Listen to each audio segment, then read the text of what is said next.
Welcome, I'm Isafell. So today I'm gonna bring you Forgotten Fables, Wolves on the Westwind. This game came out yesterday, May 25, and is owned by Gravity Ulysses Digital, and is published by Ulysses Digital.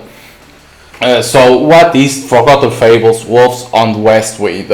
So like the devs say, it's not like a visual novel, but like an interactive story. What that means that it has some parts of visual novel, right, in terms of how the characters talk, right. It's like a visual novel, but then the game has a lot of choice in terms, like, it has some RPG elements because we have some life, you have HP, and I think it's stamina or strength, I don't know very well, because it's what it says on Steam page too, because it's an RPG at the same time.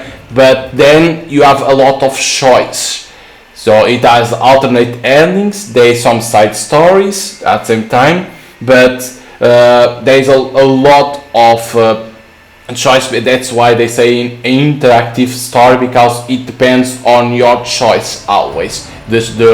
Who you like, the route that you go, if you fight with someone. So that's why they say that it's not like a visual novel. And it's always interesting to see this type of games, because not a lot of developers do this type of games, because it's not easy to do it, because you have a lot of choice. So and you do it, and you do those choices, and you will get a different end.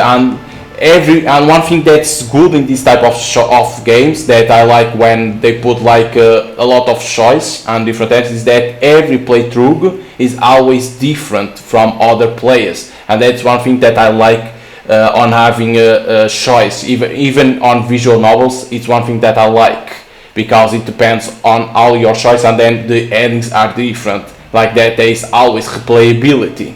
Of course, this type of games, it's long because they need to make it long for the meanwhile on visual novels, like I always say, 2 to 3 hours if you have different endings. In this type of games, interactive story, they need to make it long because it's always through choice. And then of course there's RPG elements that make it longer too.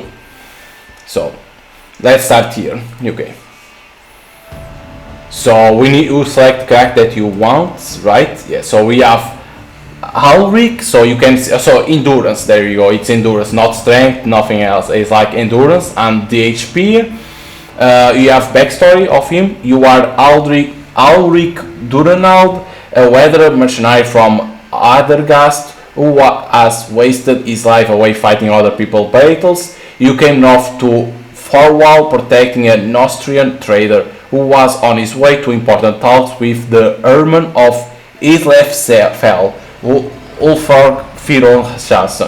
Okay, not easy names to say.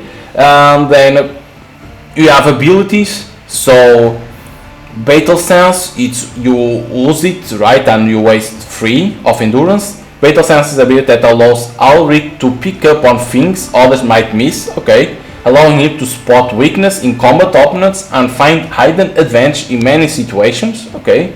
And then you have Forceful Blow, that's 5. This ability allows Ulrich to strike with an overwhelming strong blow to knock opponents back, take them by surprise, and to get through a variety of obstacles that might stand in his way.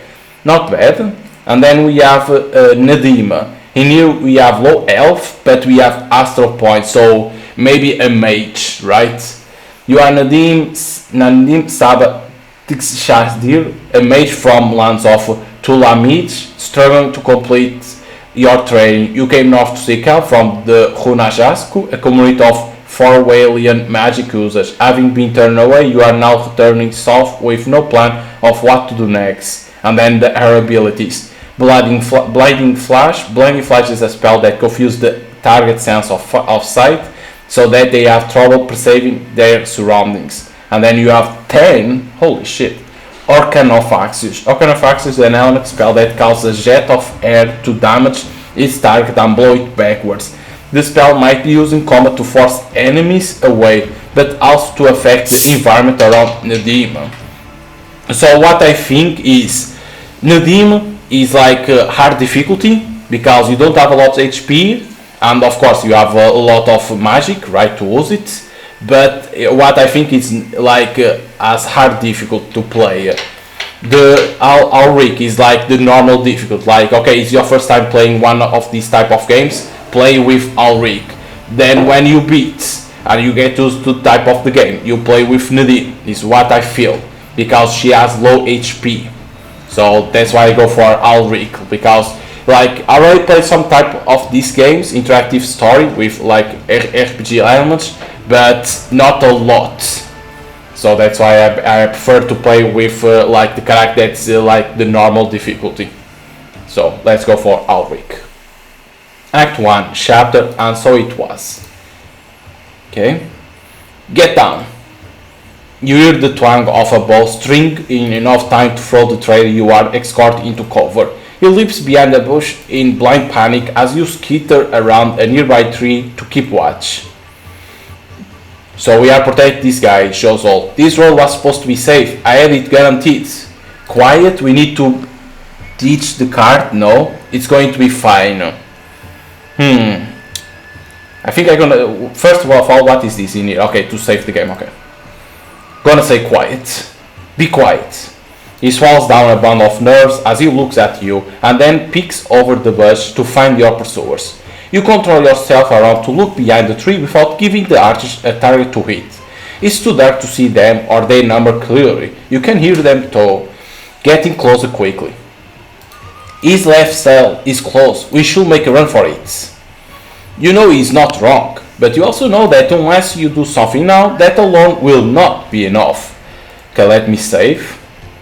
Only to see how it works. Okay. So always save in shoot, that's what I say about in this type of games when you have choice.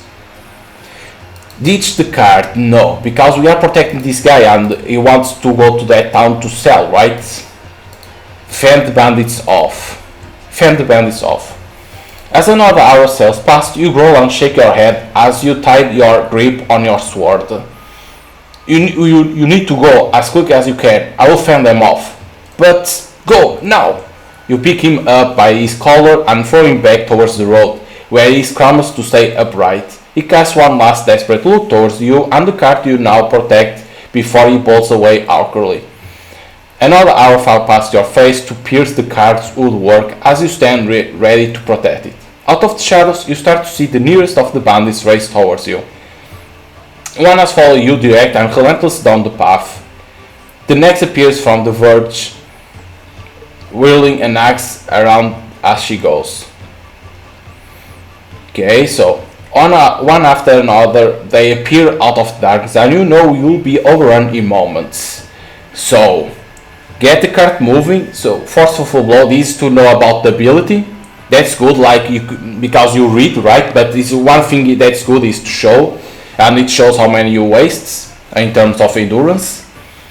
Okay, so let's say, because every choice, like I always say in this type of games, always save, because if in case you want to switch in terms of choice. Get the cart moving, forceful blow. Let me see on forceful blow. Strong blow that knocks opponents back, take them by surprise, and to get through a variety of obstacles that might stand in this way. It's like again, if I do get the cart moving, I will lose health. So forceful blow. Thinking quickly, you focus all your power into a kick at the cart's rear wheel that makes the wood creak and crack. You wait for the bounce to close in before kicking out again, so that the cart axle buckles and gives away. So like that, the cart is moving already. One of the bands shrieks in surprise as it hits square in the head with a barrel. The second slows as another rolls towards her. The resulting confusion gives you enough of chance to dodge away and escape. And so you run, so that was the best choice. You can already see Josol ahead, flailing about as he struggles to keep up any kind of pace. So focused are you on your escape that you don't even notice the town now clearly visible ahead. It's only when the first arrow sails past you in the other direction that you really focus on the palisades. People are now racing out of the town towards you, all well armed and well armored. It's like our objective is to protect your souls. So get your soul to safety or join the fight. Get your soul to safety. As the road between the palisade and the banks become a hail of arrows, you see your soul stumble and fall up ahead. He cowers there until you reach him, grab him both hands and pull him back to his feet to drag him to safety. He splutters as you pull him through the throng of Thorwalian warriors that now stand ready for the fight to begin. You feel a great swell of relief as the cries start to ring out behind you, and you can finally stop to breathe. The danger has passed. Against all the odds, you have actually made to safe. It is not a long fight, and those who were chasing you are quickly routed by the town defenders. They ask you many questions about the chase as they invite you into the town proper. And then you can finally rest a while, laying down your burdens until morning comes. Okay, so when you rest, you establish everything, okay? That's a good thing. It's a cold but bright sun that rises over the thatched roofs of Isafell to greet you the next day. Even after years of training and experience, you still feel the ache and pains of your trials and tribulations. A gentle breeze tugs at your clothes, and the smell of salt on the air helps to keep you sharp. And the town wakes up around you as though nothing had ever happened. People open up their shops and service for the day. Seagulls caw overhead. Over the din, you hear the blowing of bellows and the pounding of a hammer against steel as a blacksmith gets to work. Outlander. No sooner have you stopped at the market stand of freshly baked loaves and buns do you hear her call. You immediately recognize her as one of the warriors who came to your rescue at the palisades. Amongst the rest of the townsfolk, she stands out in a dress much richer and brighter in color. Astrid, okay, I'm gonna call Astrid because look at that name, can't read that. We met briefly last night. Okay, continue. Good morning, the Hetman's daughter. What can I do for you? No, gonna say the Hetman's daughter. Ah, you are the Hetman's daughter. That's right. I hope you slept well, given the circumstance of your arrival. Well, enough. I'm used to shaking off ambush like that. What can I do for you? Her brow furrows as she grins at you and becomes more serious. I'm afraid it's about the attack. My father wished to speak to you about it. Come, you will eat with us this morning. It's the least we can do. Much to the complaint of her empty stomach, you are torn away from breakfast to follow Astrid. She leads you further inland, jostling through the crowds as the town wakes up around you. I'll be honest with you, Outlander, this attack was quite troubling. We need to make sure nothing like that ever happens again, if you can. We have a reputation to uphold. I think in terms of saving, they should put in here a quick save, like that instead of going here to save. A quick save will be good, like that the player only press quick save and it's done, the saving, instead of going here and press save. It's what I will say. Because I'm used to visual novels have a quick save in here, so I feel it will be better. Okay. What about patrols? It was supposed to be safe. They were just bandits. No. It was supposed to be. What about patrols? No, it was supposed to be safe. Indeed, as I understood my contract, it was supposed to be a little more than a gesture of goodwill. The road was supposed to be safe. Her face falls, and for a moment she looks rather embarrassed before she composes herself again. It is true, that road should be safe. That is why we ask you to take it. My father wanted you to avoid the dangers of the sea, storm from the north, outlaws from the all port stones. This attack has made us look like fools, and we won't stand for that. Esther falls darkly quiet after that. It makes you slight more uneasy as you continue up the gentle slope towards the Hetman's hall. The fight had been over almost as soon as it had started. Many of your attackers had fled at the first sight of defending warriors, but those who had helped you had been quick to usher you away to a long house and recover. They had seemed a little on edge, but you had thought that was simply down to the surprise of the attack. Now it seems that something large was at work, and that the Hetman wants to speak to you about its concerning. The noise of the town only swells as its bustling streets awaken, but as you climb upwards, everything starts to feel just a little less cramped as the space between buildings grows. Soon you are in a wide open square, and Esther is beckoning you towards a great hall that stands ancient and resolute before you. She pushed the huge double door to the hall open without knocking or waiting. You are slightly taken aback by the sheer scale of the room you step into. Long bench flank the path to the headman's table, and huge chandeliers hang from the rafters. A handful of trophies are placed on the walls, a reminder of triumph of those who have ruled in Isafell. The air is stale and reeks of food, fire and sweet. I think it's sweet. Father, I found our guest. Esther leads you to the table that sits at the back of the hall, positioned so that those sat there can watch over everyone. The Hetman looks up from his conversation at his daughter's call and quickly stands up as you approach. He greets you warmly and heartily, with arms wide and smile to match, bowing his head in your direction. Well met, Outlander. In Swafnir and Trevious names, you are most welcome here. Thank you for joining us this morning. Please sit, take your fill of food and drink. A wide spread of meats, fish and breads covers the central square of the table, in easy reach of the Hetman and his family. Because simply showing that these guys are rich as hell, of course. Thank you, Hetman. You want to see me? This is quite a feast. No, it's like he's offering to us. It's always a good way to say thank you, right? If someone offers something to you, you shouldn't say you want to see me. No, you say first thank you.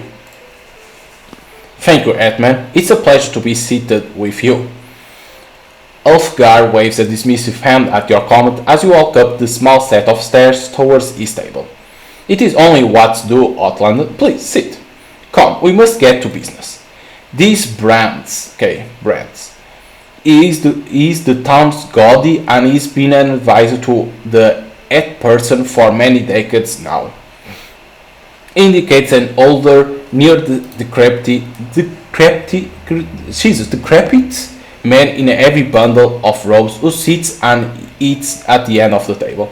Brand gives you a long side glance that immediately unnerves you, but he says nothing and continues chewing.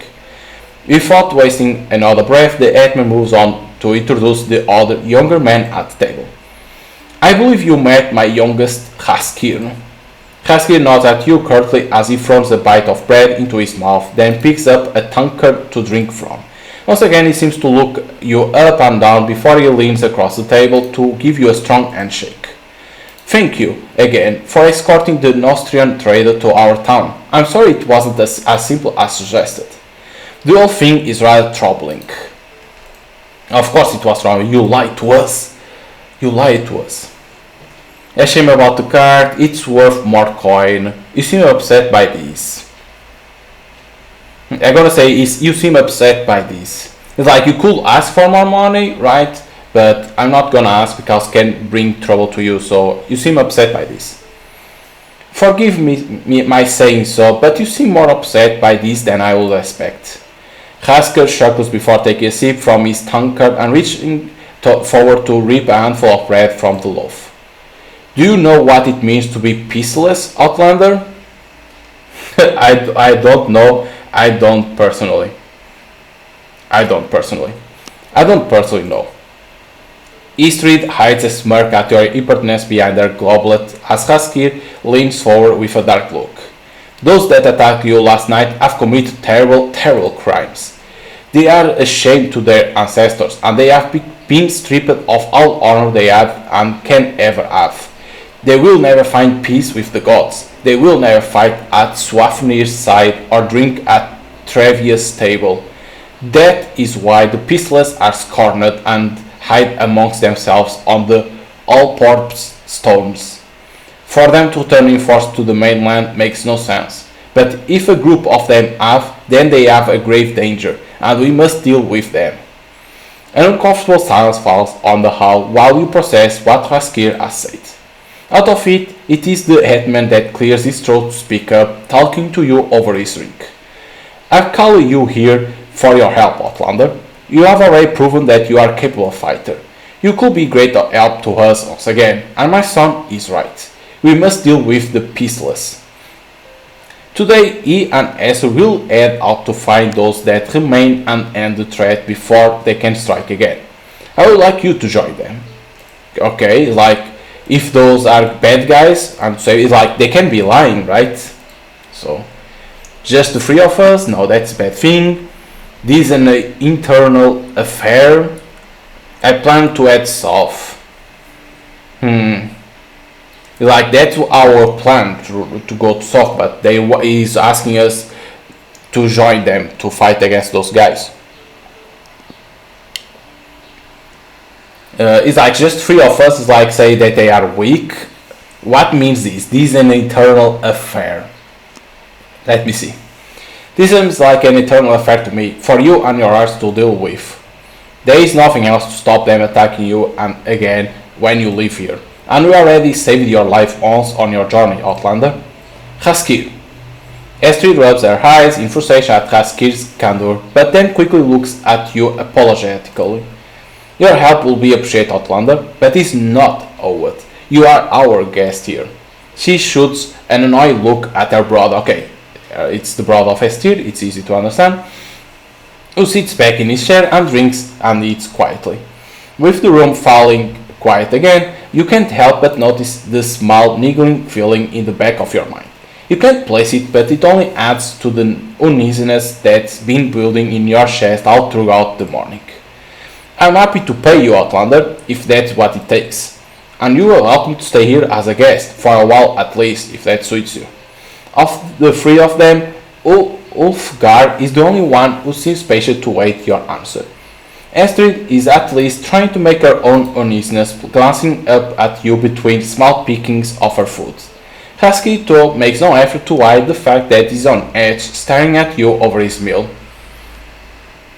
Of course there is that question, something's wrong, of course, right? Because why they want our help, right? Something's wrong, how much? These are good, like, okay, you only care about money, something's wrong. Something's wrong here. What are you to telling me? In the same moment, Husky rolls his eyes in frustration. Astrid sighs and rubs her ears. The Hetman quite signals for them both to settle down, shifting in his seat and putting a careful hand on the table. We are not trying to deceive you, Outlander. There are things in motion that are beyond your control, Outlander. The stranger at the end of the table has been so quiet throughout the meal that you have forgotten he was there. Now, though, you look at him as he spits out a fish bone and glances across to you. And under his gaze, you feel the hair on the back of your neck stand on end. It is the will of the Hunjas that you arrived here. If they had wished to keep you in Austria or anywhere in the south, they would not have brought you here. But here you are, so that you may aid us in this. The Hetman did not wish for me to tell you. He thought you may doubt what the Hunjas have revealed to us. One look back at the Hetman tells you that he is feeling a measure of regret at the goddess' outbursts. But again, he awaits your response. I'm here by my choice. What did they say? It's good morning. It's good morning. What did they say? What did the Hunjas tell you exactly? That the unknown warrior will aid us in what is to come. Before you arrived, we did not understand what that meant. But then the pistols chased you to our doorstep. The Hunjas have revealed their will to us. I'm sorry that I wasn't more open with you until now. There's little more we can say now, Father. Either the outlaw will help us or he won't. You are very conscious that all three of them now await your final answer. But as you sit in silent contemplation of your words, your eyes are drawn back across the room to the Gaudi. He has gone back to his own little world, chewing on some dried fish and staring off into some part of space. but you feel pressure building, left with very little time to think about your decision. Especially as the Hetman and his family have all now left their meals alone and are fully focused on you. Your mind teeters a little at the idea that your arrival in Isafell was preordained. The gods have never struck you as a particularly forthcoming with their plans, if they ever had any. But there's that niggling sensation again, chewing at the back of your mind. Are we agreed, Outlander? You sit stunned for one more moment, then you are overwhelmed and without realizing it you nod just once. It seems I must know, agreed. Agreed, Hetman. I will help where I can. Then your word is a pledge to me. There is no hint of his jovial nature now. He is grim and reserved as he nods. You should all prepare to leave as soon as possible. Good hunting. Whoa, look at this. Interesting. This is like how you move. Like so further in the game you have more ways to go. Okay, so it seems that you only need to press in here. Blessing of the Hunt. You meet with the Hetman's children, Astrid and Haskir, in order to prepare for the task ahead. So that's why they say then there is side story, there is some certain side quests that you can do it. So that's good. Okay, start. Chapter Blessing of the Hunt. Preparations do not take long. You are told to bring as little as you can, for you'll move swiftly and sleep roughly should the need arise. You are well practiced for such exercise, and soon you are armored, and once again underway. You shouldn't be nervous as you walk back out of the longhouse and through the towns of Isafell. Nerves before this kind of skirmish were honored out of your ears ago, but something about the words of the old man, the Gaudy, are toying with your mind. 4 whalers lean heavily on the wheel of their hunches. Over the years you have heard many Thor whalers traveling further south talk about them very openly. Never has it affected you so personally. Is it really their will that you be here now? If so, why? Why not someone else? They squash great on you no matter how hard you fight to shake them off before you reach the palisade. Esther and Haskell are waiting for you there. They both cut far more imposing figures dressed and ready for a fight. They both acknowledge your arrival with a quiet nod as they glance over your equipment to gauge your readiness. Let's hunt some outlaws. We need more soldiers. No, let's hunt. Let's hunt some outlaws. Husky quickly lets out a hearty laugh and points at you as he looks at his sister. I like this one. She gives you each a wry smile, but quickly motions for you both to calm down. Let's not get ahead of ourselves. Overconfidence will kill us faster than any pistols can. Before we begin, we'll ask Swafnir for a blessing. Will you join us? Okay, so they are like, of course, these in those times, right? Like they are always asking the God to bless them in the fight, of course. Okay, so I don't know your prayers. That's not appropriate. Why not Firun? I think I'm gonna say I don't know your prayers. I don't know your prayers well enough to take part in something like this seriously. No matter, it is simple. You can listen to me and Astrid first, and that will be enough. Feel no pressure, Outlander. For us, this is tradition. It goes unnoticed by her brother, but you hear the very slight pause in her explanation. It is our duty to fulfill. For you, the offer is extended only if you wish for it. Though I'm sure the gods will welcome it. Then I will join you. Of course, if it's tradition for them, why not join? Astrid bows her head to respect your decision before moving to break the circle you have all formed in the street. As she walks away from you, you catch the subtle but strange look on her face, somewhere between disappointment and concern. Haskell, meanwhile, doesn't hide his joy at your decision. They line up next to each other a few steps out of the way of the path out of town. You stand next to Astrid, following their lead as they lie their weapons down at their feet. Haskell first bows his head and raises his hands over his axe, with his palms facing towards the heavens. O Swafnir, brave conqueror, tireless hunter, watch over this axe and its bearer. He speaks with a ferocity you were not quite expecting, letting his voice carry far with no hint of shame. In your name and by your will, I go forth to fight, to build upon the aura of my forebears, to prepare for the final fight, to fulfill my destiny. That is my goal. Grant me but a piece of your godly power, and let me prevail. If that, he snatches axe back up, Trug he waits where he stands for Esther to say her prayers to. She repeats the prayer almost word for word, changing only axe for sword and shields.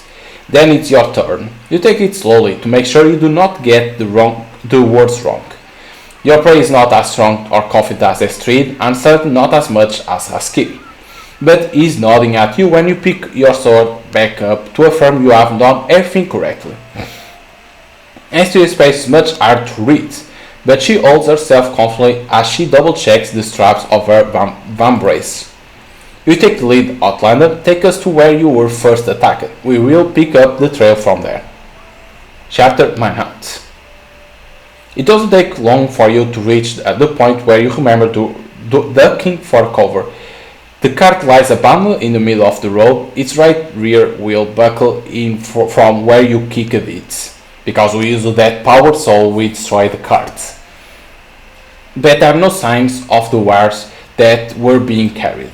Just a handful of arrows strewn about and light, confused footprints going this way and that about the place. They must have come back for the wires after they fled. At least that will make them easy to track.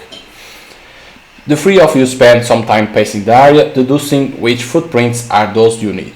All of you are quiet as you were, focused or perhaps conscious of falling into the same trap again. But then you find them. Heavy imprints of boots in the verge of the road heading north. As you come from the southeast, you know they aren't yours, but they are fresh, definitely less than a day old.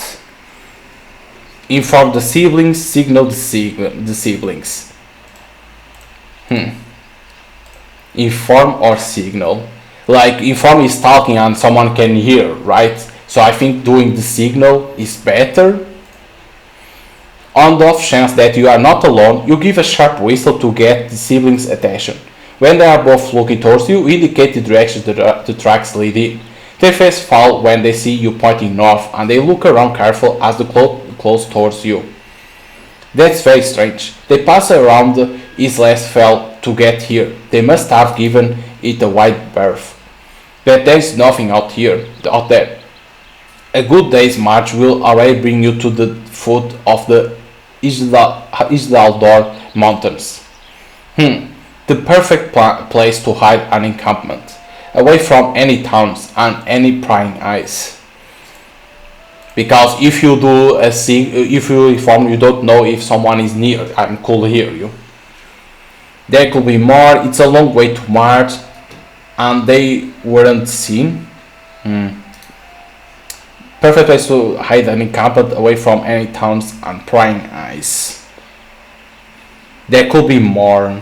And why they weren't seen? Let's say this. If they traveled so far out in open plains, how were they not seen? No doubt they traveled by night, though that is a long way to come for such a small reward. But then these people are peaceless. Maybe they are driven to desperation. Come, we should get going. We are already hours behind. Esther quickens the pace as you leave the road behind and start your way across the country. The way is easy, at least. They are not flat plains you across at light jog, but only gently sloping hills. However, you see the mountains creeping towards you from the north, and you know the way will get harder. You run at a steady pace, keeping your breathing control, using years of training and experience. You run beside Haskir, who is heavier of foot and breath, even though he doesn't seem to struggle at all. In fact, with his great axe held tightly in one hand as he runs along, he seems very much at ease. As you run, he looks across at you and speaks with big gap in which to breathe. You look as though you have done this before, Outlander. Are you an experienced tracker? Very experienced, you could say that. Yeah, I'm gonna say you could say that. You could say that. When it becomes clear, you will say nothing more about it. He laughs and nods. Well, that's good for us. A tracker and a fighter? This will be easy. I also I don't count on it. I don't say nothing. I'm gonna say don't count on it because overconfidence can lead to us to a defeat. So I won't count on that if I were you. You can continue on that at that pace for a good few hours without event. Further and further north you go, even close to those snow-capped mountains. History makes it her job to keep an eye on the tracks which don't relent. The outlaws, the peaceless, you follow were not worried about being seen or covering their tracks, it seems. They were complete focused on their own goal, whatever that was, though Esther says they were moving slower. The sun is at its peak when she stops your march at the top of a hill. Each climb is getting steadily harder, and all three of you are breathing deeply to recover while you can. Esther though brings your attention to a forest at the foot of the mountains that you can now see quite clearly before you. It is still quite some distance away, but there is a settlement at the forest edge. Even so far away, you can see smoke rising from it, like a campfire to see from miles around. Okay, so we see a camp. Nothing out here. What's that? Do you think that's them? Yeah. Do you think that's them?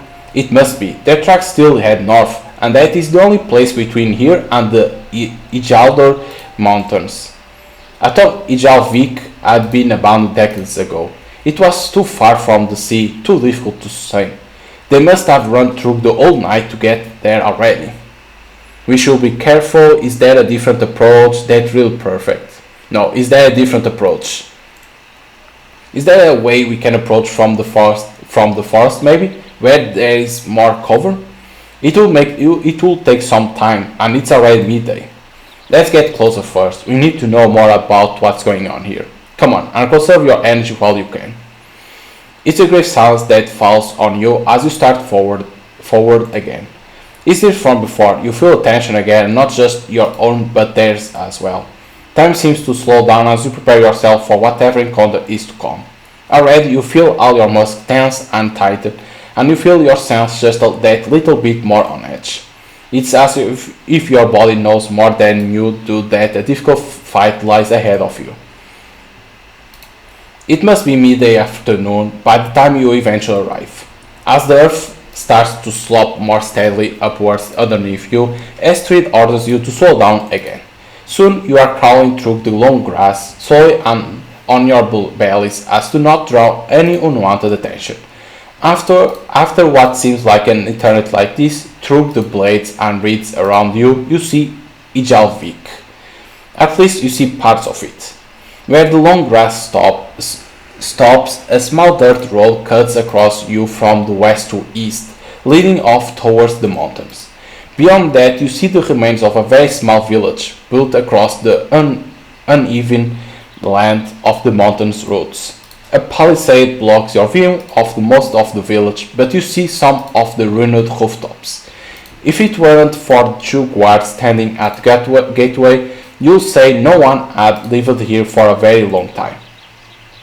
They are expecting trouble. Why else would they keep watch? It's two guards. We can take them. Oh, so we can understand already that Hask here, he only wants to let's fight against motherfuckers. Astrid is like, you need to be careful. And then of course for us, we need to decide. It's not just we could surprise them. I don't like this. No, we could surprise them. We might be able to surprise them if we move quickly enough. And what if it goes wrong, Outlander? If they are alert inside the village, all of this could be over very quickly. He's right, Astrid. The element of surprise is with us. Are you sure about this? We need to think quickly. We can come back. These are like the important decisions. That's why I say to save, because in case you don't like it. I think it's like is right. As the element of surprise is with us. Like they don't know, right? So, but we can come back, like then to see more. It's like, are you sure about this? We need to think quickly, like not waste time, right? But I can say we can come back. We know where they are now. We can come back at later time with more of a plan or more soldiers. Try not to move the brush around you too much. You look across to Astrid, who is biting her lip in thought. Hold on, look, coming down the road. You crane your neck so that you can see whatever it is that Haskir has seen. From the west, another outlaw shoves a man down the path towards the abandoned village. The man is desperately trying to wrestle out of thick and tight rope bound around his hands. Immediately after them, another pair follows, an outlaw and another prisoner. This one is more subdued. Okay, so we can, maybe it's like you're gonna be able to save them if you want. They have prisoners, we are out of our depth, time's up. No, they have prisoners. That settles it. I'm going, follow me or don't. Before he moves so much as an inch, Astrid lunged through the grass and snatched his arm tightly. Don't move. We can't let those people suffer, Astrid. There's no decision to be. They have two prisoners, which means they can kill one of them just to make a point. We have to be careful. That's right. Like going to that only to save two prisoners is like being stupid. So I'm gonna ask Astrid. What do you think we should do, Astrid? Because she's like more like she knows how to do a strategy to fight. So I think it's better to ask for her instead of Haskir, because he only wants like let's fight, let's help. So that's being not careful. She takes another brief moment to collect her thoughts before she nods. We should double back and approach from the forest and try to sneak through the palisade from there. If we can do that, we can deal with any pistolets we come across quickly and quietly without raising an alarm. Then we can rescue the prisoners. You might even find a way to get them to safety before the fight begins in earnest. You hear Haskir let out a disgusted snort. And what if they kill the prisoners before we make it all the way around to the forest? What if we are delayed or caught? Those people cannot be allowed to die. What will you do then? There's only silence for a moment while the young Thorwalian warrior actually thinks. But then you hear a growl inside. If we cannot storm the gates, then we shall ask for an invitation into the village. What? They won't attack us on sight. If we approach from the road, they won't attack us on sight. We can use that to get close, attack the guards before they can call for help, and storm the village without losing time. Beside you, Esther shakes her head and then taps it gently against the floor in frustration. You cannot be that much of a fool, brother. We are outnumbered. That kind of attack will get us all killed. The prisoners have already long been dragged out of the room, and there are no more hints as to the pistolets' true number. You simply do not have enough time to give either plan proper thought. Which plan you choose, there will be limited time to execute. It's like, so let's think in here in terms of plan. Like Haskir says, go through the road, right? The prisoners see us, they come, and then we can kill, right? We can take out the guards, but we don't know what can happen, right? There can be other people inside the village, right, and see us and then attack. Streets, the prisoners can die. Right, you go to the forest, you can do a surprise attack, but you don't know if they can kill the prisoners before they get to the forests. I think I'm gonna follow Destria. It's like, I like her plan. It's more safe. Meanwhile, Haskir is more like risky, right? So, a direct attack is too risky. We should go with Estrid's plan. Thank you, Outlander. You see her glance across to her broad with a lift of her head that you recognize as so there. Fine. Let us hope that the gods understand your reasoning if this goes wrong, Astrid. More than anything else, Husky sounds disappointed, of course, but Astrid has already moved on, snaking slowly backwards. Come on, both of you, there is no time to lose. It takes some time to back out of view of the guards and then double around into the forest west of Jalvik. The telltale signs of autumn turning to winter are far clearer under the thick cover of the trees. A little snow has already come down from the mountains and the air is cool and crisp. Your breath billows out in front of you as you run down the long, unused paths to make up for lost time. Esther is focused on the task at hand, and Husky seems more and more agitated the longer the journey takes. Eventually, though, you come to the palisade again, this time on the northwestern side of the village. Esther orders you to stop in the shadows of the stronger taller trees, those that weren't cut away to make way for the palisade. You can see a gap in the tall fencing that the three of you could easily fit through. You just need to make sure it's safe. Esther sneaks forward alone first, creeping over to peer through the gap in the palisade. After a few moments, she signals for you and asks you to approach. You do your best not to disturb the stillness as you make your way through the brush. At the palisade, you try to gauge what might be on the other side, but the angle is too oblique. You hear some voice though, and Esther raises a finger to her lips as she watches something you cannot see. When the voice dies down, she nods and speaks in a breathless whisper. It doesn't look like they are on guard or patrol, at least not here. I can't see the prisoners though.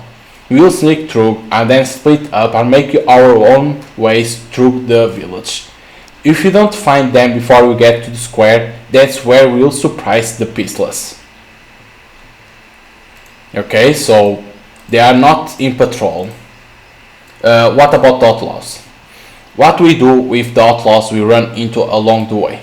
You noiseless mouth your question, leaving it to hope that she can read your lips.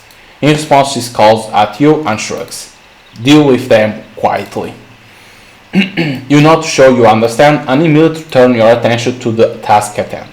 You take another careful look and listen to make sure you don't run straight into the path of any peaceless. And then you push through the gap, shoulder first, noiseless squeezing between the wooden uprights. Even before you are through, you start taking your new surroundings as you sneak into Yalvik. You take a moment to take stock of everything you can see and everything you can hear. Everywhere you look, there are whole dilapidated wooden houses and gardens overrun with wildflowers. Broken cobbled stone paths lead away deeper into the village, and the air stinks of rotting woods. Where it was quiet before, now you hear voice on the gentle wind through you, though you cannot see their source.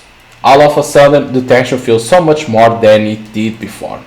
As quickly and quietly and carefully as you can, you draw your sword and hold it at the ready. Behind you, Esther and Haskir creep into the village too, staying quiet as they carefully look around. They quickly disappear around corners you can't follow, and your attention turns to the matter at hand. You must get to the village square unseen. So this is a priest. Gather around, I shall not speak. You aren't sure is that where the voice is coming from, except the direction of the square, but it makes you freeze. We have been busy of late, and there have been many sacrifices, but good work has been done, and so shall it continue today. A roar of cheers rises up in response, which only serves to make you even more nervous. Much closer to you, hear the sound of a door opening and realize someone is leaving the hut you stand beside. Before you can be seen, you dash to the wall of the building, where crates and boxes lie along abandoned and empty. You skirt behind them as quiet as you can as an outlaw rounds the corner, walking down the path towards you. With bated breath, you wait and wonder for a moment whether your hastily chosen hiding spot will be seen. But the outlaw passes and you swallow your nerves down as your thoughts gather. It's only a matter of time before the other person rounds the same corner and you need to be on your way. Okay, so you need to be careful. Okay, so in here is Battle Sense that you can use. Battle Sense is the ability that allows Alweg to pick up on things others might miss, allowing him to spot weakness in combat openness and find hidden advantage in many situations. Wait and sneak away, take out the outlaw or Battle Sense.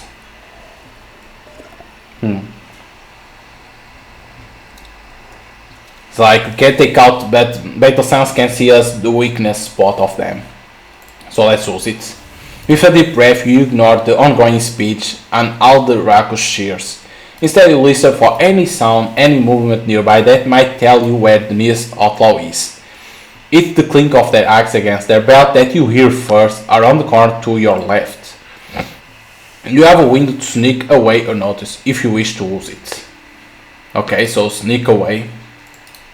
You duck out from your hiding place and dash around the corner to your right, keeping your steps light and quiet. It's a small, uneven street of broken steps you find yourself on, downhill and leaning towards the square. Not stopping to look at what's going on there, you could dive into the gap between two ruined homes. There you are safe to take a stock of the situation again, unseen by the outlaw you are successfully avoid. So imagine if you were the mage, you didn't have this, so you needed to know, or you could lose something that you need to use that spell that was 30 astral points, right? Interesting. It's like thinking of with the other character, like the ways that you could do is like super different. In the square, the peaceless seem to be gathered around this mysterious speaker. To your horror, you see one of the priests being dragged up next to the speaker by an outlaw with a dagger. Your people abandon you, they call you peaceless, they say you will never have honor before the gods. Well, I ask you, my friends, what will their honor be worth when all of their gods are dead? There's another chorus of cheers from the crowd, and you see the prisoner sob and bow his head. You need to get closer, but between you and what looks more and more like a sacrifice is another outlaw. She stands by the wall of a house across the stepped path, watching the ceremony with folded arms. There simply isn't time to sneak around her. You'll need to fight through her to continue on your way. But one thing that's different, see, but now doesn't say what is the forceful blow. You need to remember. Okay.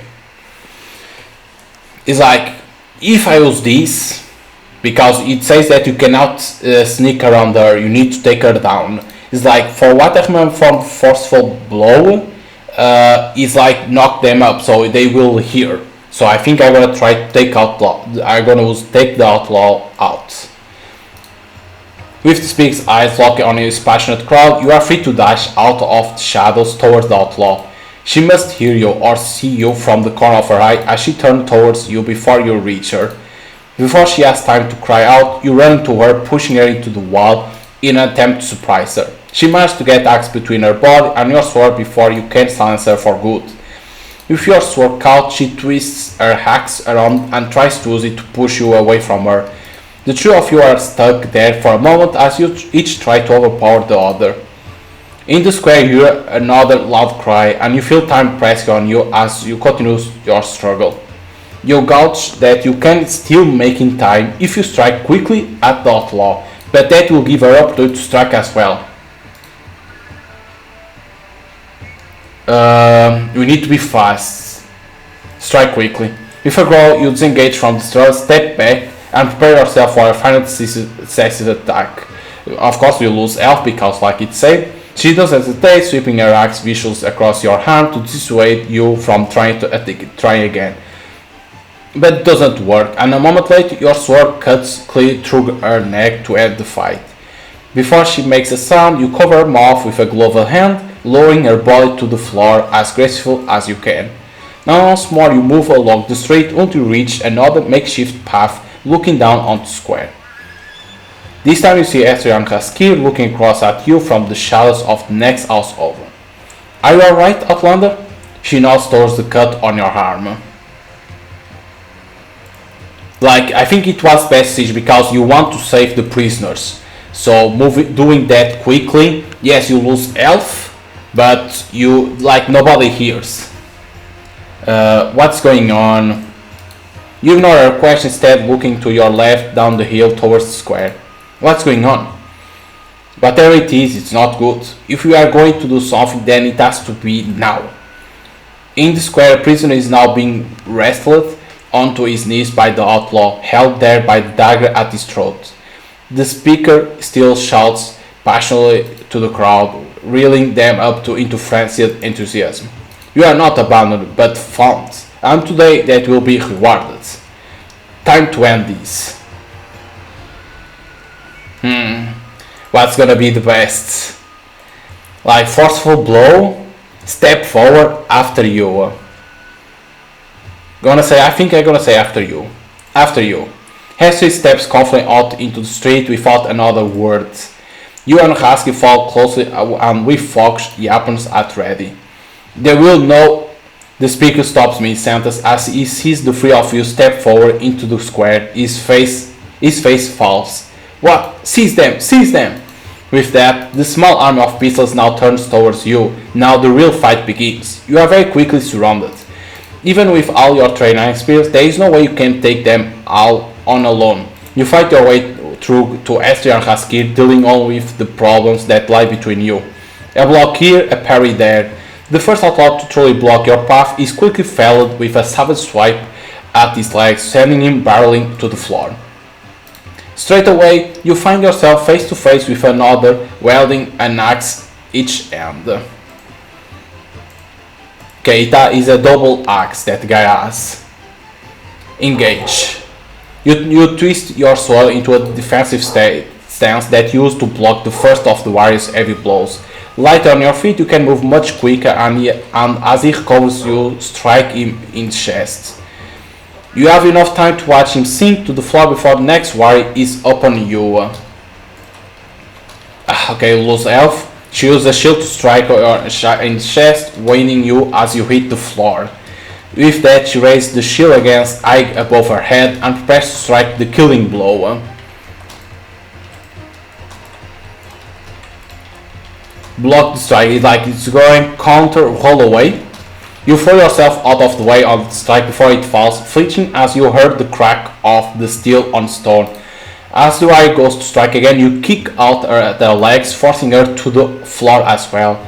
As she groans, you pull yourself up and pounce towards her, plunging your sword fatally into her chest. That's when you catch your breath. A number of pistols already lie dead, but many more are swarming over Esther and Haskir. And then you are on top of you as well, and you are forced to block and counter another swinging axe. Between strikes, it's difficult to gauge how much longer you will need, if you can last at least. As you cast your eyes over the battlefield, you catch sight of yet another warrior coming towards you. Big and burly is this fighter, is another to wield a vicious yap in both hands. With a snarl and angry cry, he starts to sprint towards you, already preparing to strike with a terrible blow. So it's only an axe, two-hand axe. So parrying will be bad because it's too heavy. So I think sidestep. As he brings the axe forth again with a howl, you duck and step out of his way, causing him to overreach. As he tumbles over, you strike him in the back of the legs with your sword. He cries out, but quickly gets back onto his feet, readjusting his grip on the axe as he limps around to face you. As your eyes meet, you spin your sword back around to be ready once again. Okay, that was a good choice because it's a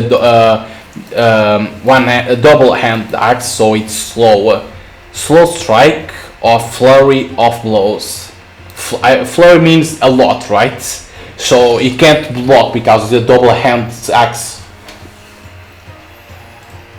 You launch into a flurry of quick and precise blows that aim to throw the warrior off guard.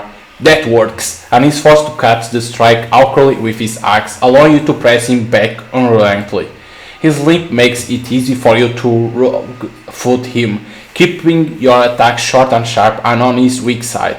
As he tries to force you away with a punch of the axe handle, you duck underneath him and strike upwards.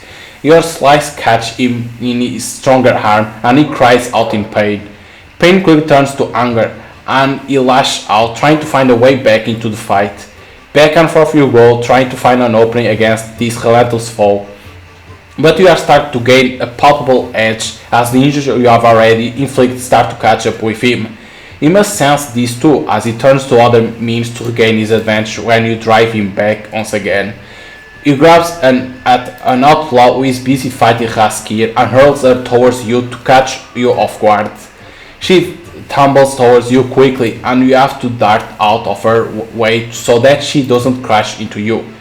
Your opponent has bought himself some time, but you still hold a significant advantage. With a desperate swing of his axe that you can easily block, he finally gives you an opening to make the final blow. So again, his slow takedown quick strike. With his axe locked behind you by your sword, use one arm to elbow him sharp in the ribs. As he doubles over, you can use the pommel of your sword to hit him in the head and sending him falling to the floor. There, you twist your sword around to drive it decisively through his back. With one last groan, he falls silent, and you are able to catch your breath. You are not entirely sure how you are still alive, but you know that you are. You have a brief moment to look around as the nearest outlaw look at you cautiously before re-engaging. Nearby, the Hetman's children are still fighting away. Haskir howls and cries as he swings his axe across an outlaw's chest and they collapse in front of him. Without hesitation, leaps forward to the next and the next after that, cutting through them like they are nothing. Not much further away, you see Astrid trap a wire sword arm between her sword and shield. In a flash, she used both to twist the man's arm around awkwardly, forcing the sword from it. It's a neat and fully disarm that you'll have to ask her about when you have fewer pressing matters at hand. The three of you are being boxed in together not far from here where the speaker originally preached. Their numbers advantages begin to dwindle now, with many of the peaceless lying either dead or too injured to fight. But they still hold a number advantage, and you have to work together to stop yourselves from being surrounded. Of course, it will exist a lot of dudes in here because it's their village. Fight methodical, cause a distraction, leap into the fray. Cause a distraction could be good. It's like fight methodical is like we careful, right? Like knowing who we should go against. It will be good. Cause a distraction could be good too. But what means this? Leap into the fray.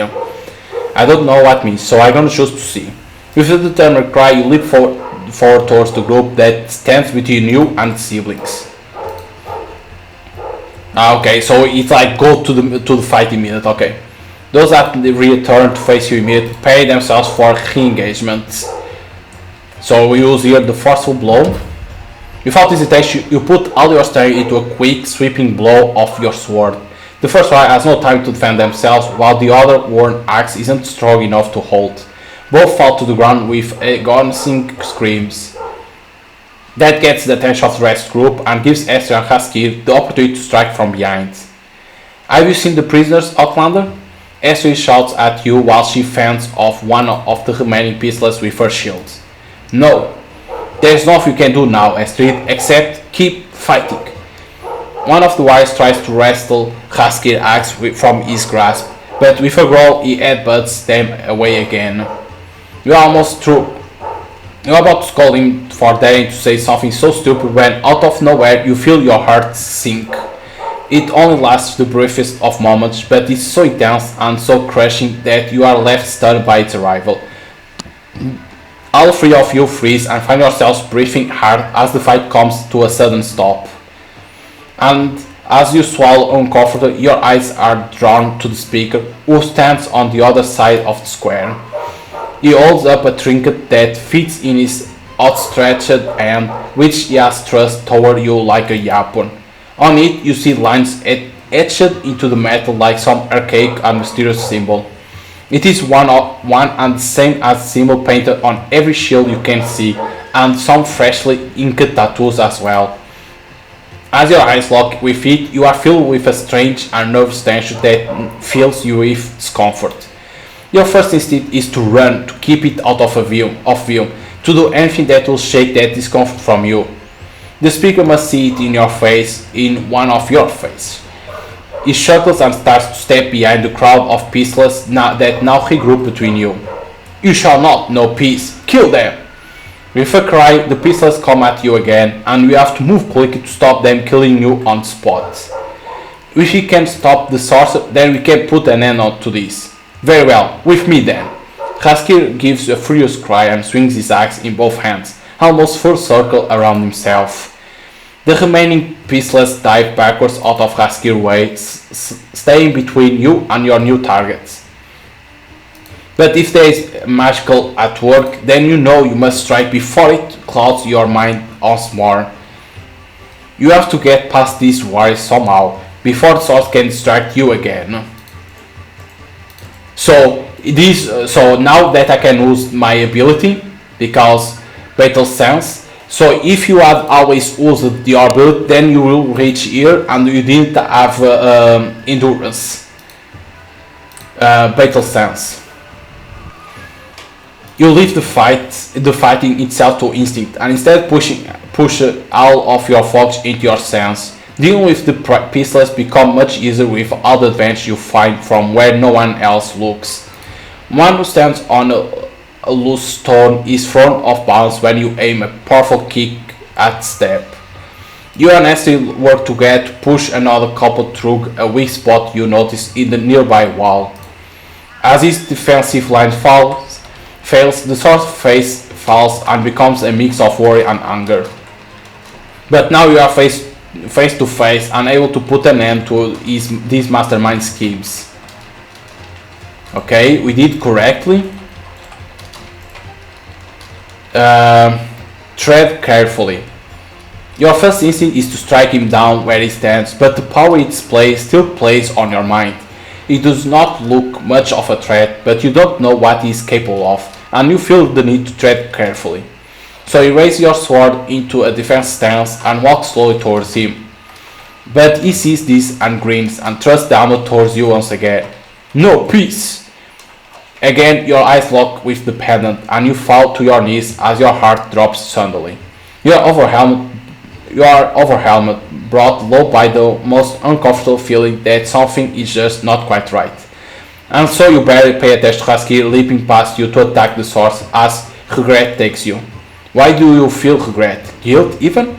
Then, just like that, your mind is clear again and you shake it as you try to remember what's going on.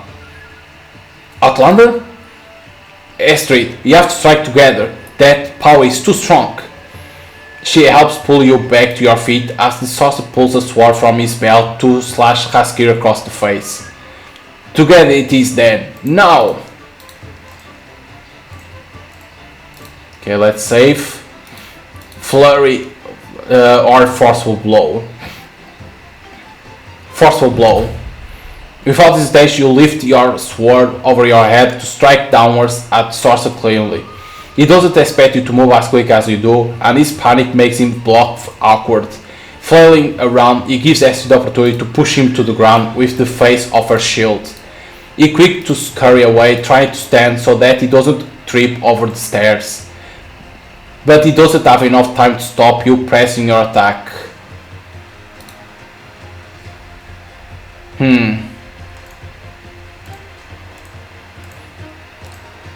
Take the lead, defer to Astrid by time for Haskir, defer to Astrid.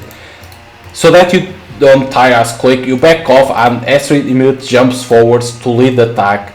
Sensing an opportunity, Source tries to jump back to his feet, only to be struck in the face by Astrid's shield. To finally put an end to it, you dart around the fight to cut off any means of escape the Source might hope to find. He makes a noise resembling a hiss as he backs away from Astrid, only to find himself pressing into your legs. As Haskir finally rejoins you, covered in blood but still furious, the sorcerer looks around at all of you, and he grins and laughs. It is not the first time you have experienced such a reaction, and you even find yourself rolling your eyes. He cackles as he stretches a hand out towards you. By the time you think about raising your sword to stop him, it's already too late. He's spoken an incantation of some kind, and is back to howling with laughter. And once again you feel that strange arching pain in your chest, and it pulls your focus away from the task at hand. What are you even doing here? Who are these strangers in this strange land? Did the siblings know that this might happen? Why did they not warn you? Can they be trusted? How were these simple outlaws able to push you so far for so long? What does that say about you? It just all makes you feel so contrite. Some part of your mind recognizes that you must break free of whatever spell this source that has put you under. You shake your head as you try to find something, anything to cling to return to reality. Okay. Trust in yourself, trust in your experience, trust in your party. Trust in your party. You have no reason to distrust the siblings. They have both shown nothing but concern for the situation ever since your first meeting last night, and they've shown considerable skill too for two people so young. You only wish you were half as good as they are when you were their age. You wasted so much time going from place to place, learning little, achieving little. What was it all worth? You are so lost in your train of thought that you barely resist your knees hitting the ground. It's almost as though you were watching a play as you see Esther shake her head and look at Haskir and then you. A part of your mind still fights with all its strength to be free of the spell, but your body simply won't comply. The source says something, but his words are muffled and drowned in some invisible dreamlike lake. That is until Esther hits him in the head with her shield and you are released from the spell. With a long inward breath, you collapse forwards onto your hands, gasping for air. Once and then twice you shake your head, still breathing heavily as you push yourself back up. With that, quiet once again falls on the small abandoned village of Yalvik. The strain of it all hits you immediately and you take long, deep breaths as your head spins. The battle is finally over. You are not afraid to admit that you are relieved. You set your sword down for a few moments, looking up at the sky as you take stock of events.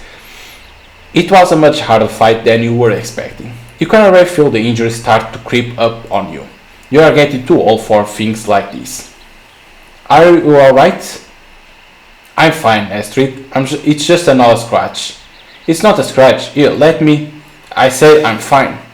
You are brought back to reality by their bickering and look up to see them both looking angry and upset. Husky quick stretches his arm out towards you and laughs as he sees you looking at them. Thank you for your help today, Outlander. This was much easier with your help. You must see something in your expression as he quickly changed back to a scowl. Are you alright? It's like we saw that the priest knew some spell. Just some crime fine, the sorcerer got me. The sorcerer, he got in my head, that's all. Yes, he is very powerful. Whatever that power is, it is nothing good. As Astrid paces around, she finds herself standing in front of one of the pieceless fallen shields.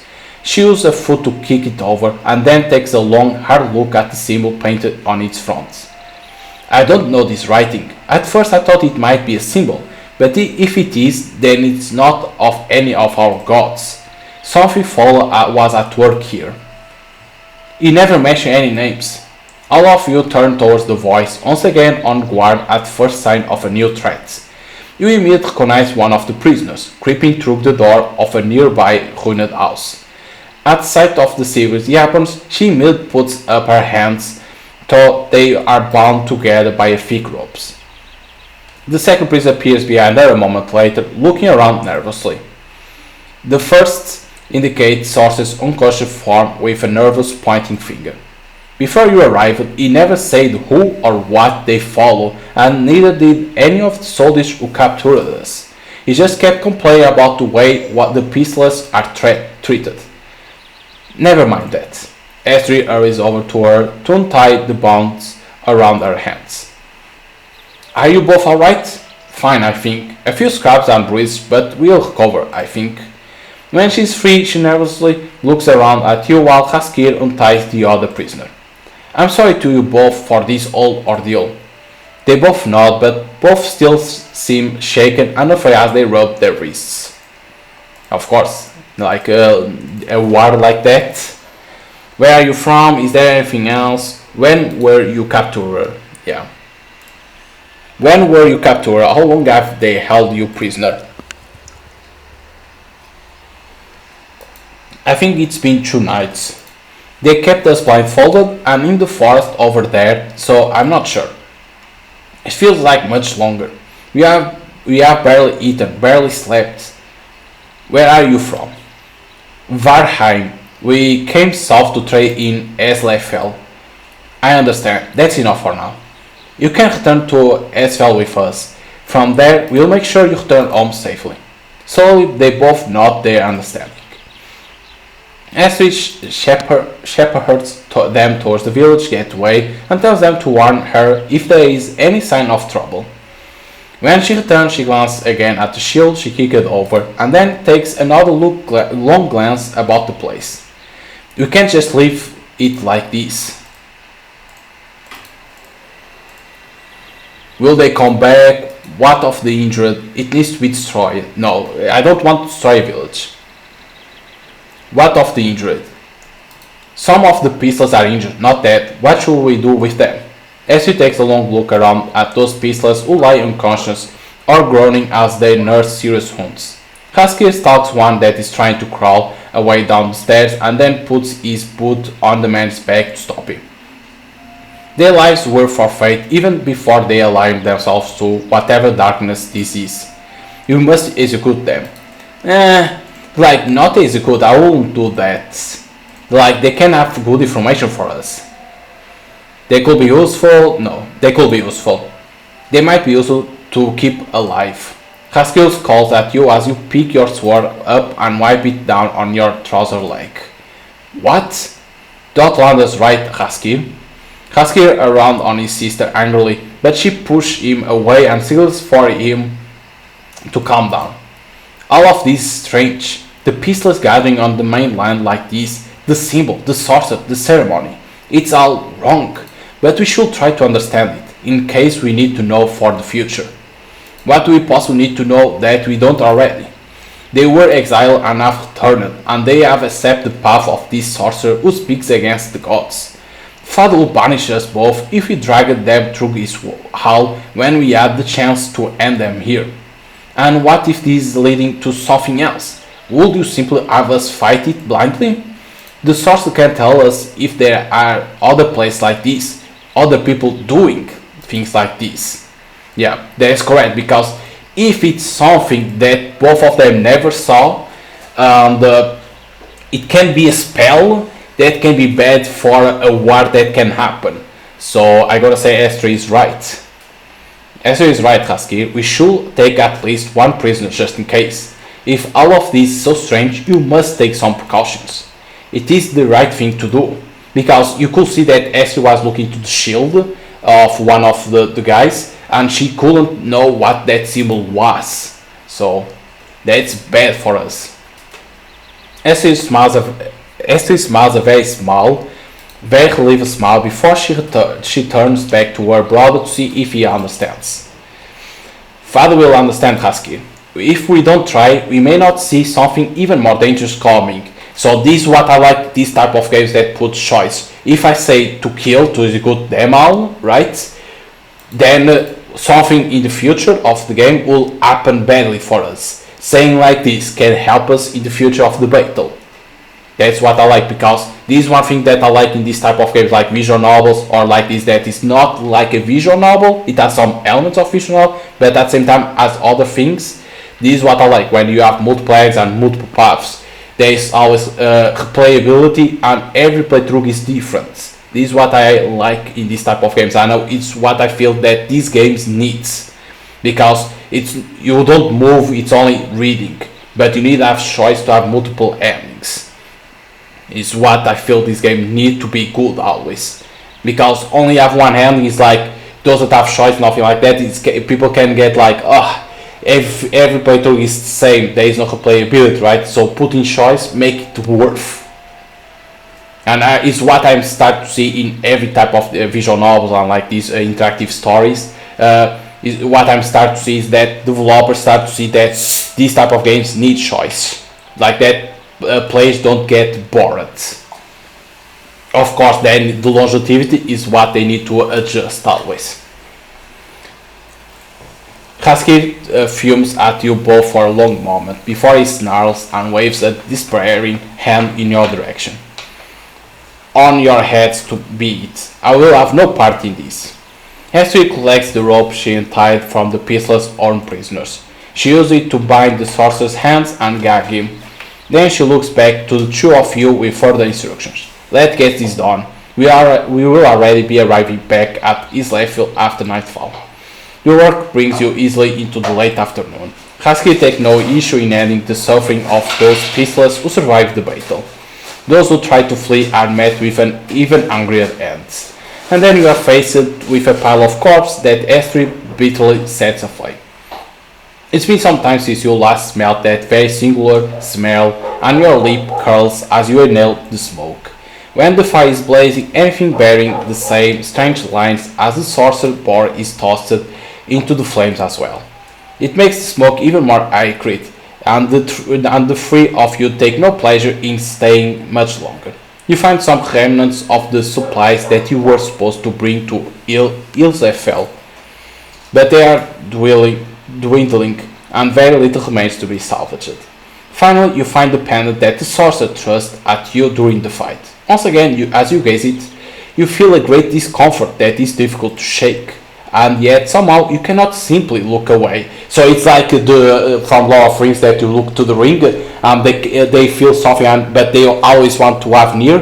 It's the same thing in here. We see it, we feel discomfort, but you can't take away the look. We are always looking to that. So it's like you can see that they took the idea of Lord of the Rings and put in here too. The lines and shape have a strange magnetism about them. It's all interrupted when you sense Astrid and Haskir walking over to you from the bonfire. Okay, it seems mystical. What was he converting them? I can't place it. Was he converting them? It seems mystical. It wasn't converting them. It's something mystical it has to be. It almost seems mystical now that I've had a proper time to look at it. Over your shoulder, both the teams observe it for a moment too, but you quickly hear Astrid sigh. I never seen such a thing. I do not like it. Are you sure that we should not take this back to Isafell for Brand to examine properly? Absolutely not. Before you can stop him, Husky rips the medallion from your hand and tosses it into the raging fire. A flame leaks out to swallow up the medallion, and then it's gone out of sight, never to trouble anyone again. Astrid continues to look at the fire as Husky starts to make his way down the steps towards the gate. She quiet and contemplative, slowly turning to look at you and speak under her breath. We should be glad we stopped whatever it was they were trying to achieve today, Outlander. Come on, the Hetman will be expecting us. So, instead of studying that, Husky picks up and throws to the fire. Like, what? You need to study something different that you never saw. You should study that thing. Idiot. It must already be early next morning when you finally trudge into the Hetman's hall. The journey back to Isafell was much slower than the journey to Jalvik. You are tired and hungry, and you are still left with an uneasiness that you spent the hours long while trying to shake. All in all, after 2 consecutive nights of exhaustion, you are looking forward to a good night's sleep. The Hetman is sat at his table chatting quietly to one of his warriors when your small band approach. His face falls when he sees the prisoner Husky drags him behind him, now conscious and nonchalant in his feet. He and the warrior both stand with their hands straight to the pommels of their swords. But Ulfgar's face quickly changes when he sees the others you have brought with you, their lives in ruin. He listens carefully, soberly and respectfully as Varnheim Townsfolk tell their story. He tells them the Hunjas are being kind of to them and that the ordeal is now over and he wishes them well. Then he asks the warrior who sat with him to escort them to a long house until the sun has risen. As soon as the door is closed behind them, his expression becomes thunderous. He turns on the prisoner you have brought with you, who after staying quiet for so long, returns to look with a cruel smile. Who is this? A sorcerer, father, and perhaps an agent of Ignargar. Oh my god, it's hard to say these type of names. He spoke against the gods. And you brought him here? Ulfgar's gaze snaps from the source to Astrid, who visibly tense. We need answers, father. The peaceless, gathering here like they did, the kidnapping townsfolk on the open road, allying with this sorcerer. We need to know whether they could be of further threat, and we can't even if they are all dead. So you brought the danger into our home? I told you. Oh, enough out of you. Father, I ask you to consider this carefully. He is the only survivor. We can still cut off the head of the snake, but only once it's spoken. So even the father is like Haskir, that is like kill everyone. I don't care. Esther is right. Esther is right, Edmund. You have an opportunity here to keep your community well defended. Esther gives you an appreciative nod before she turns back to her father. The Edmund looks down at his daughter in grave thought for a long moment before he sighs. He looks at Haskir and tilts his head to indicate walking the prisoner away. Haskir snarled and dashed out of the prisoner, throwing him back towards the house entrance. Esther meanwhile has bowed her head low, though you are not sure whether it is in regret or in defeat. You cannot just do things like this, Esther. It's not our way. If you had asked me first. He speaks far more softly now, but it doesn't make Esther's response any less pained. She looks back up at the far wall, keeping her expression stony. I'm sorry, father. He grimaces, saying nothing for a long moment before he dismisses her silently.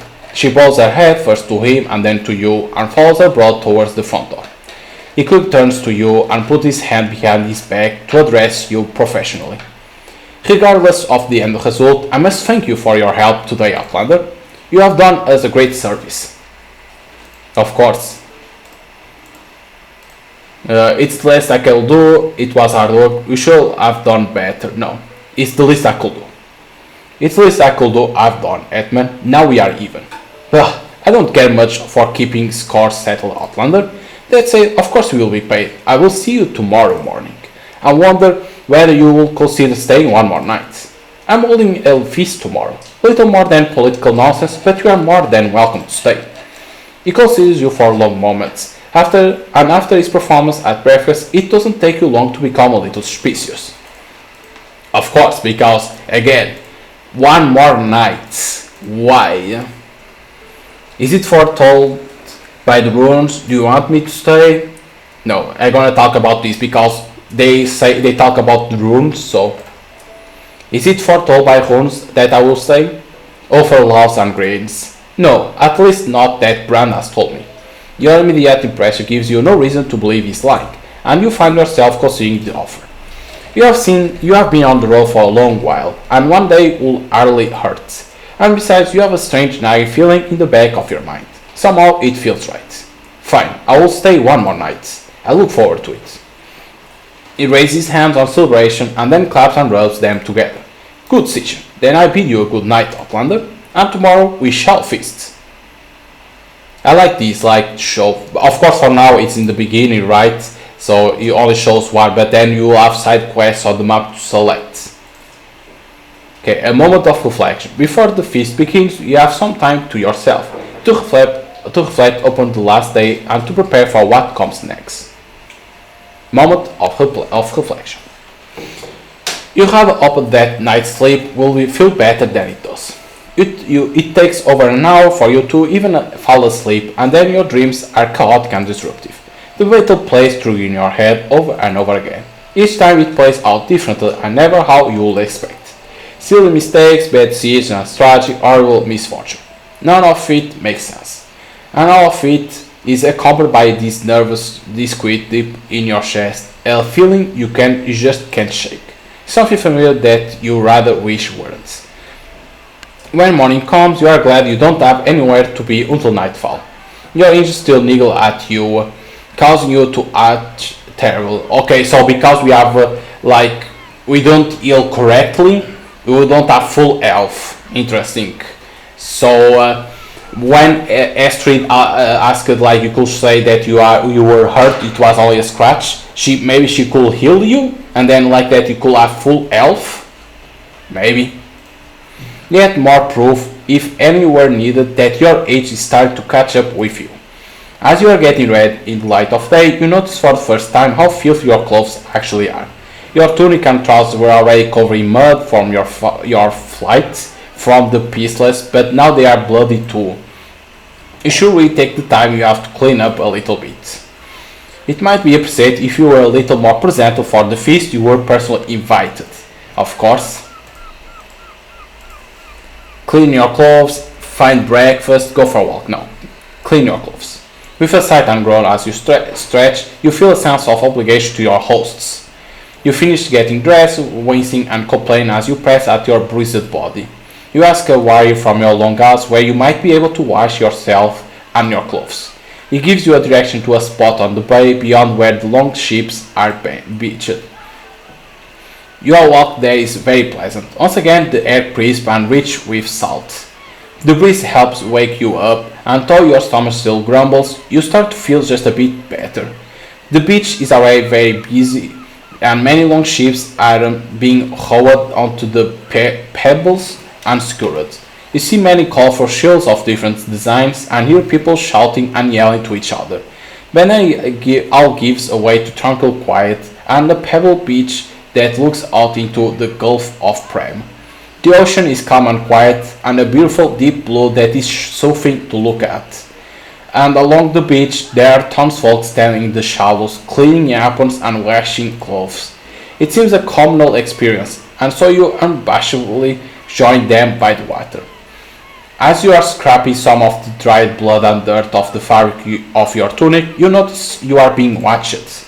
A young child is giving an excited look to some of the bigger scars on your chest and arms. Given their culture, you reckon it is less about the scars themselves and more curiosity about how you got them. Smile at the child, of course. You smile at the child and nod your head in a muted greeting. The child enthusiastically grins and waves at you. When their mother notices, she smiles and then steers the child away from you with some rushed Thornwalian. That look on child's face sticks with you for a little while as you continue your work. It reminds you of the life you once tried to make for yourself away from the battlefield. A little peace and genuine joy. With someone who thought the world of you. Such a long time ago now. In the afternoon you decide to do some training to combat the ache and pains with physical exercise. You lap the town once and then twice before you start to break a sweat. In the square outside the Hetman's hall, there is a solitary tree that you can use to practice your sword work. There you practice all the techniques you know one after another with all the same discipline you learned so many years ago. It draws the attention of some passerby, which you ignore with relative ease. It's only when you see Esther approaching you from the Hetman's hall that you stop your practice. You didn't just teach yourself to fight, did you? You can be cocky. Yes, I teach myself. I was a soul. What makes you to ask? Yes, what makes you ask that? Here, warriors are warriors. We are taught to fight by someone. We all have discipline. I know that's not always the way for the soft, but you do. You have a lot of it, actually. You each stand there for a long moment, staring in awkward silence. Can I help you? You like to spar? Did Hetman want me? No, you like to spar. Will you like to spar for a short while? Firstly, she pulls a small bag from a hook on the back of her belt and throws it at you.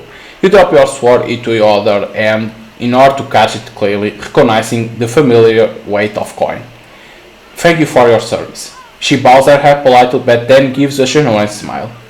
I will join you, if you don't mind. It has been a while since I fought someone from outside Thorwald. Of course, it will be a good practice for both of us. She returns a few moments later with her own sword, warming up her wrist by twisting it around in front of her. It's a hard fight. You aren't sure whether it's because she needs to vent or because she's trying to show off twirling fighting skill. But it's certain that she isn't holding back, pressing you onto defensive with relative ease. Oh yes, it's like that. Time to win! Battle stance.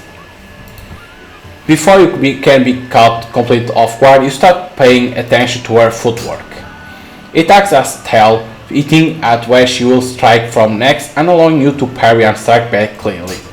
A few times this happens, frustrating her more and more into speeding up her attacks. No matter how quickly she moves, once you are in the rhythm, she simply cannot get past your blocks. Eventually she throws down her sword and breathes in deeply, shaking her head in defeat. You must show me how to do that. There is no teaching that, it's just experience. When you know the techniques off by heart, you can focus on other things. I'll keep that in mind. It's always good to learn something from an opponent. What might I learn from you? Your exam is a bit stittled. I haven't seen that before in sovereign fighters. You call at her and she smirks, retrieving her sword. It's slow. While you try to make a grab for the opponent, your opponent can use their elbows or knees to disrupt you. My way, you can attack again straight away and they will never know what hit them. Interesting. Show me. You haven't had the opportunity to learn something new as a student for quite some time. It's almost refreshing in and of itself, but you can tell straight away that the maneuver is also a useful one. First, Astrid shows you the problem with the method of disarm you already know. As you stop short to tear her sword from her hand, she gently holds you in the face and stomach. See, you expose the entire right side of your body. I can hit you anywhere. I see. If they have another weapon or they stun you with a fist, the fight's already over. It's not just about removing their weapon, but also taking them off guard. She then walks you through her own method, side by side and step by step. It's not dissimilar and you are sure you have probably performed the maneuver by accident at least once. The simple difference is that instead of catching the weapon itself, you catch the weapon arm. Then they have very little choice but to let go. A human arm is not supposed to bend that way. Interesting. So learning something new for us. And you keep going, and then you keep going, keeping stepping forward so that they stay off balance. Exactly, that's a real distraction. They can't hit you with a broken arm and while they are flailing. Try it against me now.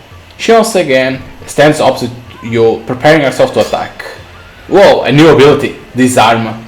You prepare attack twice in order to get you to a rhythm, and then move in form your first attempt. So disarm. Disarm allows Alric to quickly and effectively move a weapon or other object from the grip of an opponent, giving him a significant advantage in combat situations. As she sends a powerful downward strike towards you, you twist your own sword out of the way. With a careful sidestep, you catch her arm and wrist in one hand and at the elbow in the other. Without stopping, you start to twist until Astrid gives an uncomfortable growl and the sword falls from her hands. While she is defenseless, you feint punch at her gut and head and then step past her and release her arm. Well done. You pick that up quickly. Learning is easier later, no. I can say she was a good teacher, right? But I can say this is gonna be useful. I'm gonna say this. This is going to be very useful. I wish I learned it earlier. My father says never too late. Astrid, the two of you turn to see Husky making his way towards you from the Hetman's hall. He gives you a curt nod and a wave as he approaches, which you return respectfully. Father is asking for you, some final preparation for this evening. She looks up to find the sun and gouge the tie, then quickly back towards you. As well, I shall see you at the feast this evening, Outlander. Until then, thank you. She bows her head one last time and follows her brother away, leaving you to think about what she's taught you. It's never too late to learn. That was something your army instructors were fond of saying. Perhaps Brand was right after all. Perhaps there was a reason for you to stay in Isafell. Okay. Gods and monsters. When the time comes, you go to the Hetman Hall to feast among the Thornwarls of Isafell. But it's not too long before you are met by some unexpected guests. Gods and monsters. When the sun hangs low in the western sky, you make your way back to the Hetman's Hall. The square outside is busier than you have seen it before. Merchants, warriors, and other tribals meet and greet each other before pouring into the hall. It's an excited atmosphere, and you find yourself grinning quite genuinely as you are greeted by people you have never met before. And the hall itself is yet more vibrant and colorful too. The central hearth hovers, scattering light across the banners, trophies, and vines that adorn the walls and rafters. People talk merrily and laugh over stories, moving up and down and between the tables as they please. There's already plenty of mead and wine and ale being passed out, brewed both in Thorwald and abroad. Outside of the room, a skald tells a rousing tale of adventure, and nearby a small band plays too. And not too far away from the entrance, you spot Kaski in the deep conversation, laughing and grinning. When he sees you, he immediately grins and beckons you to join him, wishing his friend farewell. Outlander, would you care for a drink? I think it's best saying no. Are we celebrating? I'm gonna say this. Are we celebrating something? Nothing more than the joy of being alive, Outlander.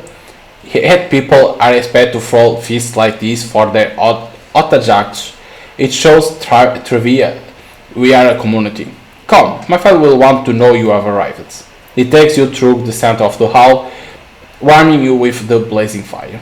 Some fish and a few herd animals are being spit roasted over it, and you breathe deep the smell of cooking meat. At the edge of the room, Ulfgar is actually sat on the table, deep in conversation with Josalt. Brand sits quiet at the corner of the table too, watching the people mill around the room. When Ulfgar sees you, he jumps up and spreads his arm wide, smiling merrily. Outlander, welcome. He hobbles as he steps down onto the floor and then vigorously raises his goblet to you. He takes a large gulp and indicates the festivities to you. What do you think? What I think of a festival, like, yes, it's good. I'm impressed, Edmund. It looks splendid. I need to take it all in. Now, I'm not gonna say this, like saying, I'm gonna say I'm impressed. I'm very impressed, Edmund. You know how to throw a feast. That I do. With that, he quickly turns back to Shosol. I'll catch up with you later, Shosol. Rasky, where is Estrid? She's talking to the warriors from Varamhag for you, father. Oh, right. He looks early across the room until he finds the group he's searching for, then charges off to greet them. Estrid sits in conversation with them, wearing a headband very similar in design to her father's. When he arrives, she makes a show of introducing the two parts to each other, very diplomatic. And now times for politics. Why the headband? Your father is drunk. No, I'm not gonna say that. Why the headband? Why is Astrid wearing the headband? She considered to be our father's heir, expect to be elected as head woman after he dies. Oh, interesting.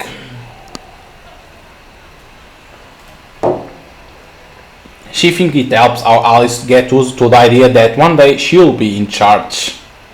Okay, that's why she used the headband. What are her chances? Won't you run? 8 people are elected? I didn't know Thorwallian 8 people were elected. It wasn't always so. We still expect at least one of 8 persons shield to put their name forth when the time comes. With that man now in deep conversation with the warriors, Esther excuses herself from discussion. She makes her way over to the table, picking a goblet off the table to down its contents in one swig. Only then does she join 2 of you, smiling broadly as she refills her goblet. I hope you are having a pleasant evening, Outlander. So far so good. It's barely begun yet. I'm certainly hungry. So far so good. Excellent. To a good evening then. People come and go past the table over the next half an hour or so. Most are from Isafell, some are from wider Thorwald, and some even come from Nostria or the Midden realm. Ulfgar even introduced you to a Tulamedian, a mage with some business further north in Allport. When they learn your profession, many of the Thorwalders ask you to tell them tales of your adventure over the years. Some are disappointed to learn that your life has not been as exciting as they might perhaps expect. You are just sitting down to a final eat when the doors to the hall swing open once again. They open with so much force that everyone takes note, and the festivities come to a lingering halt. Stood in the doorway are 2 men, both ragged and weathered, and aware that everyone is looking at them. The first of them announces the stairs, looking up and down the tables, nodding when he makes eye contact. The second only has eyes for Ulfgar, ignoring everyone else who watch him across the room. Her eyes flick quickly to the tremendous twin-headed great axe he carries easily in one hand. And then they are both in front of you, standing just in front of the step up to the table. You find yourself swallowing nervously as they look up at everyone seated at the table. Then the headman stands to greet them, putting a fist to his chest in salute. Welcome, it's been a long time, Olivier Eriksson. As the headman speaks his name, whispers break out across the hall. Next to you, Astrid splutters on her drink. You glance across as she stands, and Haskir leans forward in his seat as well, as if to get a better view of the visitors. Indeed it does, Ulfar Frjorson. You are down back into conversation by the gravelly drawl of the taller man's voice. He and the headman stare at each other for a good few long moments before the second of pair clears his throat. Thank you for receiving us, headman. I am Gunnar Ronolfsson. I raid with Orlvir. People all across the room start muttering to each other, drawing Gunnar's attention. Orlvir just stares forward darkly, keeping his eyes locked firmly on Ulfgar. The headman stems the muttering with a raised hand, taking a sip of his drink before he continues. I'm glad you have come. I was not sure you'll come. It has been many winters since I've heard tell of you, Orlvir. I wasn't sure my message would even reach you.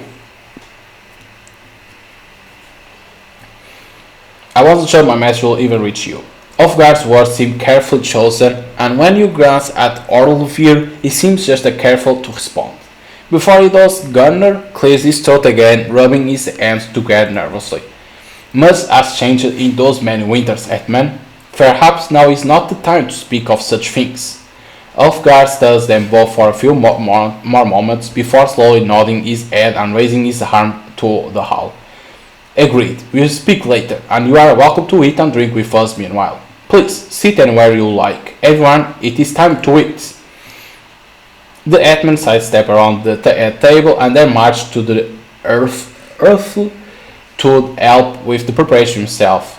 The man sits on one of the closer tables, and slowly and cautiously the room begins to fill with chatter again. You are slightly bewildered by the interruption to the evening's tempo. When you turn to the headman's shoulder again, they are both still looking at strangers with curiosity and suspicion. Interesting, it seems they are important, those two. What's wrong, Astrid?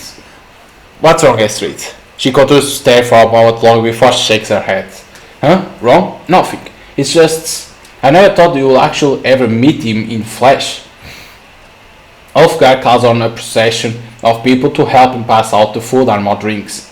Trays and trays of bread, fish and vegetables, and more jugs of alcohol are all circulated. Then Ulfgar makes his way around the room again, making sure all the guests are comfortable. As he tries to pick spirits back up, Haskir leans across his seat to tell you more about the mysterious man. Olivier Eriksson is a famous raider, outlander, or he was. There are many stories about his exploits, and few of them are good. He is considered a brute and a savage even by Trollian standards. He is a raider.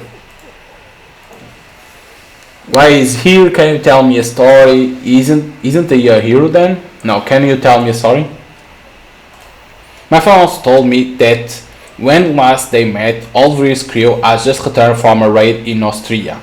The village was so terrified by their mere sight of Olvir Eriksson that they simply gave him their yearly supply of grain. He glanced back towards the pair, where Astrid seems cautious of them. Haskir is clearly very excited. They had visited the village the previous summer, and Olvir had left his mark on everyone present. Few of them died, but they all remembered the fear and his crew. They were cruel, and here a tongue, a hand, I'm sure you don't forget the pain of losing any of them. The two strangers keep to themselves while everyone starts tucking into their meals. The mood starts to rise again over dinner. The food is delicious, and the tale acted out by the scald while you eat keeps you all in wondrous suspense. But under the light-hearted joy of the meal, you do get a sense of uneasiness that wasn't there before. Your eyes keep shifting over to the strange, who seem completely unmoved by the peace. Many of the guests all across the hall take a moment every now and then to turn and look at the pair, and it doesn't seem to bother either of them in the slightest. The second of them, Gunnar, looks up from his meal every now and then to look around the hall, talking only to his friends. From what you can tell, Olvir himself barely speaks, and he doesn't look anywhere other than at Gunnar or straight ahead. Estrid and Husky both try to get answers out of their father, but he refuses all questions on the subject. And so, for an hour at least, you eat, drink, and pass the time listening to song, prose, and poetry. And all the while, the uneasiness sits in the depths of your chest, and it makes you more and more restless. As the plates are once again carried away, Ulfgar stands with his goblet held tight in his hands. Now, some more food will be brought short, but first, some toasts. Pour yourself water, pour yourself mead. Water. As a guest at the table, you feel it's right to join him, but to keep a clear head, you pour yourself some water. As Ulfgar begins to talk, your attention is suddenly drawn inwards. It's as if spike hooks into the uneasiness that has been building in your chest. It isn't painful as such, but it feels as though something is peeling open inside you, making you feel exposed. Here is to all of you, my friend. Thank you for your company. You hear Ulfgar's words, but you cannot respond to them as your head spins violently. Out of nowhere, your ears are filled with a low, rumbling growl, unmistakable, bestial in nature. It claws at the inside of your mind as it becomes deep and grave chuckle. And as the guests throughout the hall raise their cups to meet the hetmans, a deafening crack of thunder rolls. Voices across the hall cry out as the very foundations are shaken by the boom. The hetman staggers, looking up at the ceiling in drunken confusion. As you lose your balance, even sat down, your arm slips and your goblet tilts awkwardly. You expect what to spill across the table on your clothes, but the substance that flows from your cup is the color of deep red. In horror, you stand and drop the cup off to the floor, and the floor in front of you is splattered by the liquid. If you didn't know any better, you'll say that your water had been turned to blood. Before you can do anything else, the room is shaken by another clap of thunder. This time, the chandeliers are rocked by the blast, and people start to cry out in fear. What's going on? So we ask for water, but then it turned out to be blood, like his god, right? That turns water into wine.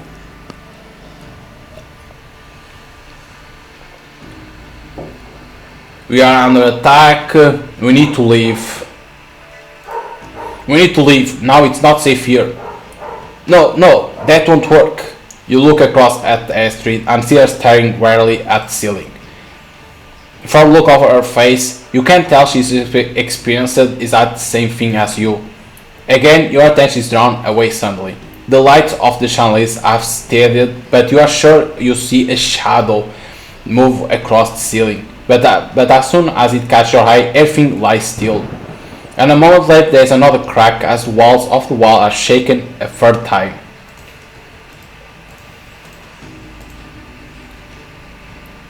Show yourself.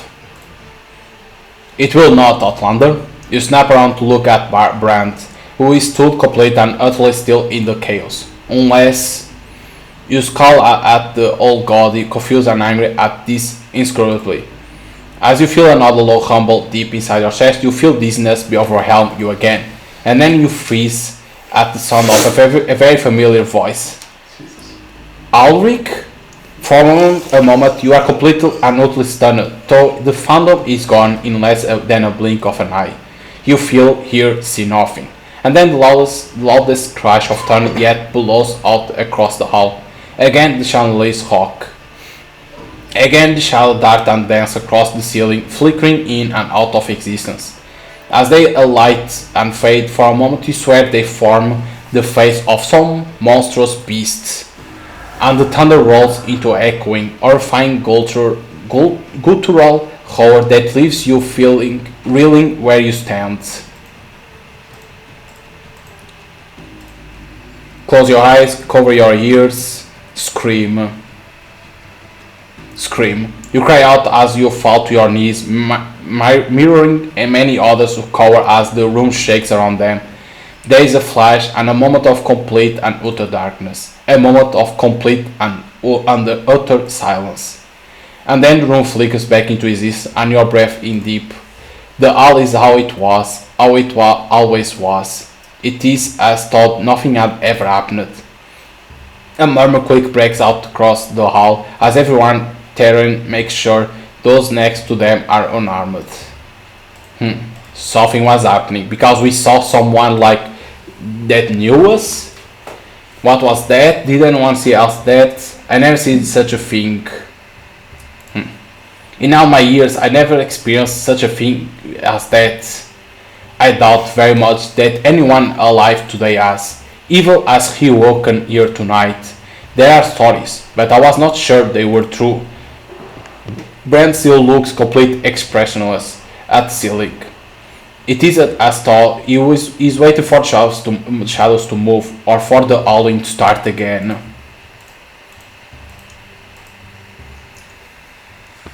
Was it magic? Was it an omen?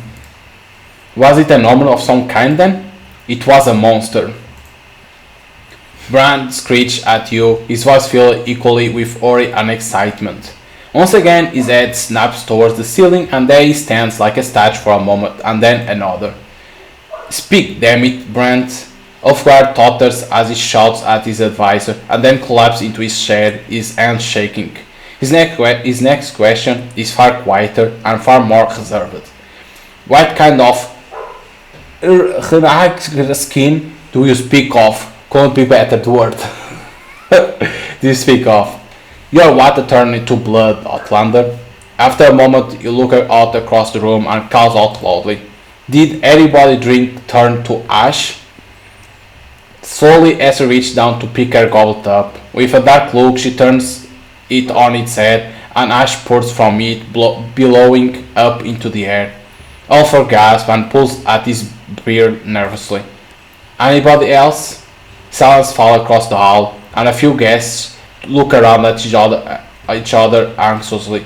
In the corner of the room, you see the taller of the two strangers. Olvir stands and raises tankard hike, and as he turns it, a deep, rich red liquid pours and spatters to the ground. As the closest to him gasps and flinches backwards, he looks at it with a disgusted expression. Water to blood, spirits to ash, 4 strikes of earth-shaking thunder, even when the sky is clear. These are the signs of a great scourge long put to rest. The fiend of the restless one. Oh shit. So, something was waking up? The restless one? The restless one? Who or what is the restless one? The archdemon, the enemy of Travia, the restless one. And the fiend is one of their most dangerous denizens. It haunted Thorwald for years. Bran quickly turns to Edmund, brandishing his walking stick. You should bring a close to proceedings, Edmund. We must consult the Runges. Ulfgar sits staring in his chair, looking to space with a look of utter disbelief in his eyes. When Bran snaps his walking stick against the leg of his chair, he jumps and shakes his head. He stands up, coughs, and indicates the door to his audience. My apologies to you all. Please go. Go to your beds and sleep well. Try to put to rest what you have witnessed here today. So his instructions are followed, and people start making for the door, still muttering and murmuring amongst themselves. At the front of the room, you see Olvir shoulder past someone, racing for the door. No, not you, Olvir Eriksson. This curse has already been visited upon you. You must stay here, you too, Outlander. All of you must come with me. You are taken out of the hall's side doors, across the square to a small hut over the way. Brand and Ulfgar lead, with Estrid and Haskir following behind them. You come next. and Olvir and Garner follow begrudgingly and silent behind. The hut that Brand leads you into is already a crowded mess, even before seven of you try to cram into it. You all get in each other way as Brand beats you to gather around a shallow bowl of small stones in the center of the room. It's an eerie space, lit only by small candles and distant moon shining through the gap in the door. It sets the stage rather well for the tale the god it tells. Hundreds of years ago, in the deep north of Tarwal, a blessed one, was tested by Trivia, but Ignagar bade the restless one to corrupt him, and in doing so, the deer failed the tests. Story tells us that over the course of many years, he brought others to his newfound cause, and together that cult brought the thing into this world, a demonite, which became a terror of the entire north. What's a demonite? What's a demonite? I have never heard this term before. Demons themselves cannot exist on this plane for long without being bound to a host. Even with such a binding, they would not have had enough time to put their plans into motion, and so they found a different way. They hunted a great saber-toothed cat, a great predator of the north, and captured it alive. They fused a demon servant of the restless one to the saber-tooth, allowing it to stay here forever. It hunted the lands for over a decade. Those it hunted were driven mad by illusions, chased to the grave by things that were never real. Relatives said that even on their deathbeds, people would scream that they were being hunted by a shadow they could not comprehend. And it was always began with a feeling of terrible uneasiness, like its victims were being watched. Holy shit. I felt that I saw a pace. Was what about the blood? We can do another question. Like we can say that I saw a face because we saw that girl like didn't have the name but say that like our name. Like I saw a face too. As the time came for the last time, I saw a face in the shadows like an animal. Me too. Especially Brent looks at Orvir, whose eyes shift from the purse to purse as everyone else follows suit. After a moment, the raiders roll his eyes and grants his teeth, slamming the head of his axe into the earthen floor. This is ridiculous. It's a ghost story from age past. I won't waste my time on it. It is not why I'm here. But you did come here, and before you arrived, there was no sign of the fiend in Isafell. It turned your what into blood, to mark you for the chase. You and it are bound, it seems, as is Astrid, and as if this the outlander. The fiend has found you all, for what reason I cannot say. And if those stories are to be believed, then it will not stop hunting you until you are driven to destruction. There must be a way to stop it. Ulfgar rests his hand on Astrid's shoulder lovingly. The story of the fiend is one scald I've been telling since the days of my grandfather's grandfather. The centuries have passed without wind or whisper of it. I thought it killed it. Killed it? No, Edmund. The demon with which the saber-toothed cat was melded was not of this world, and so it cannot be killed with iron or bronze or steel. But part of the tale is that it disappeared, that the brave warrior hunted it down and trapped it. So it goes that she took one of the saber teeth and it blessed by a deer of Trivia, not only as a prize of her victory, but as a yap to be used by any others who may be haunted by the beasts. Should it ever be freed from its prison? Interesting. So someone defeated that the demon was on a saber tooth and picked the saber teeth and blessed it. So we find that weapon and we use it. Ulrich shakes his head and turns away from the circle. Astrid looks at the city for a moment before she rubs her eyes and groans. That you must. In the silence that follows, Brand scraps the stones from the bowl before you and places them into a bag. For a moment he stands in deep thought, but then he nods. What shall become of those marked by the fiends of the restless one this evening? One by one he takes 3 stones from the bag, keeping them in a closed fist without looking at them. He holds them tightly for a single moment and then throws them into the bowl with an assertive cry. They skitter across the face of the bowl, bouncing and flying about only to be caught by its edge and dragged back towards the middle. 2 land face up, while one comes to a halt on its long edge. With a deep breath, Brand looks into the bowl. All other apart from Aldred follow suit, and you are left in awe of the Thorwalder's dedication to the 3 simple stones. Brand points to the first, one of those that land face up. The warrior, or the fight. You'll have to face the fiend head on before the end. He hovers his hand towards the second face up rune. The Otajasco. Perhaps you must fight this foe together, or perhaps more will be brought into the fight. Alvid snorts and shakes his head again, looking around at you all with spiteful snarl. Meanwhile, Brand presses a bony finger to the third and final rune and tips it so that it is also face up.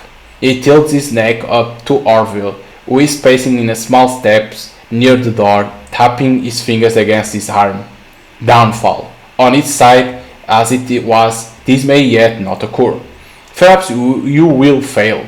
Perhaps you will fail if you do not abide by the Hunja's other machinations.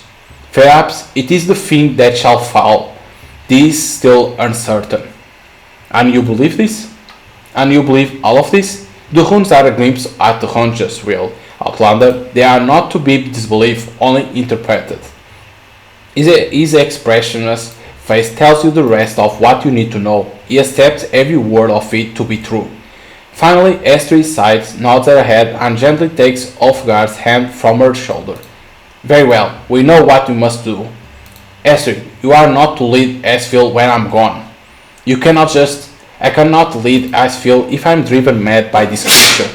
I saw it, as clear as day, right before my eyes. I can feel it. It is my duty to face the fiends.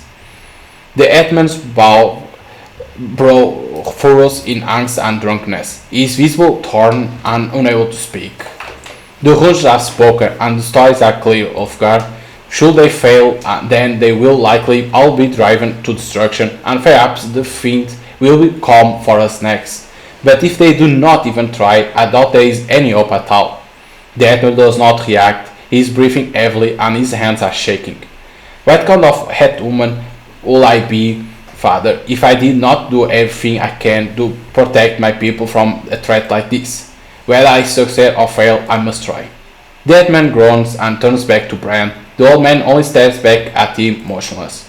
The hetman groans again, at this time turns to Olvir and Gunnar, who stand by themselves in the corner of the hut.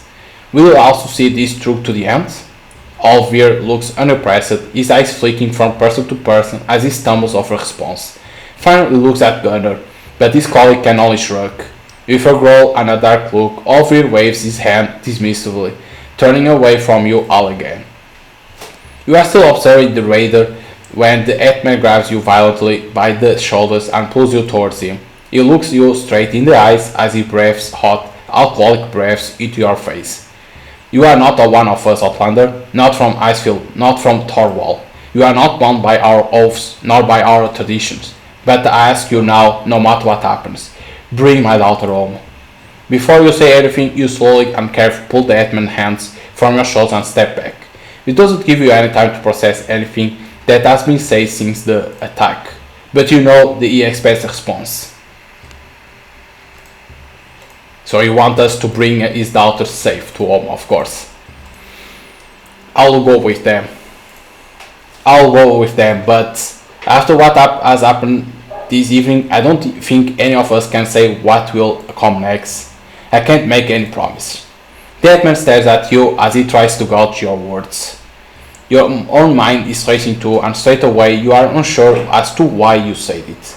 You feel it again, the uneasiness that keeps playing at the center of your being. What is going on? You are brought back to reality by Ulfgar, who shallows down his nerves and nods.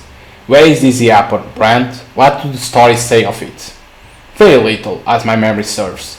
If she truly believed it would be needed again, I do not think it would have been sent out to sea with the warrior.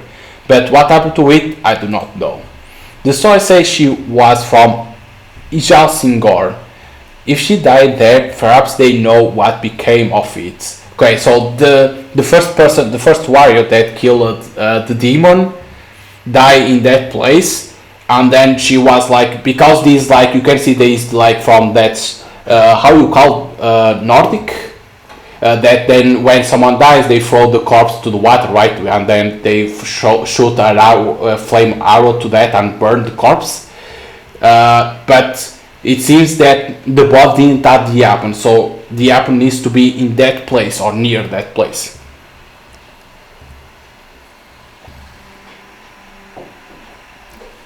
That is on the west coast of the Premier Peninsula. It will take some time. Then it's fortunate indeed that you have a ship that can make such a journey. Is not Gunnar Hanofsson? As they speak, S is talking quiet to her father, but as they finish up, so does she. She stands at her full height and nods respectfully to the Godi. I will get my things, and we shall head to the shore right away. Pack lights. As Gunnar calls after her, those around you start to filter back out of Brand's hut. The last to move, either behind you, is Olvir, who stares into the seer's ball with his arm crossed. When he notes he's being watched, he growls again and walks past you into the night. Again, you find yourself asking how you have managed to find yourself where you have. In the space of 2 days, your life has turned complete on its head. But isn't the threat of being driving insane that makes you nervous? Strangely, somehow, it is the uncertainty of whatever comes next. In the cold night air of outside, you feel like you finally have room to breathe and relax and try to make sense of it all. Orvir and Gur wander away from the group, talking quiet to one another. Ulfgar, Brand and Haskir stand out about the place too, quite looking around as if not quite sure what to say or do. Some of the visitors from the feast still mill about the square. One tries to ask the headman if everything is alright and ask what's going on. Ulfgar simply waves them away, asking them to go to their long house to get some rest.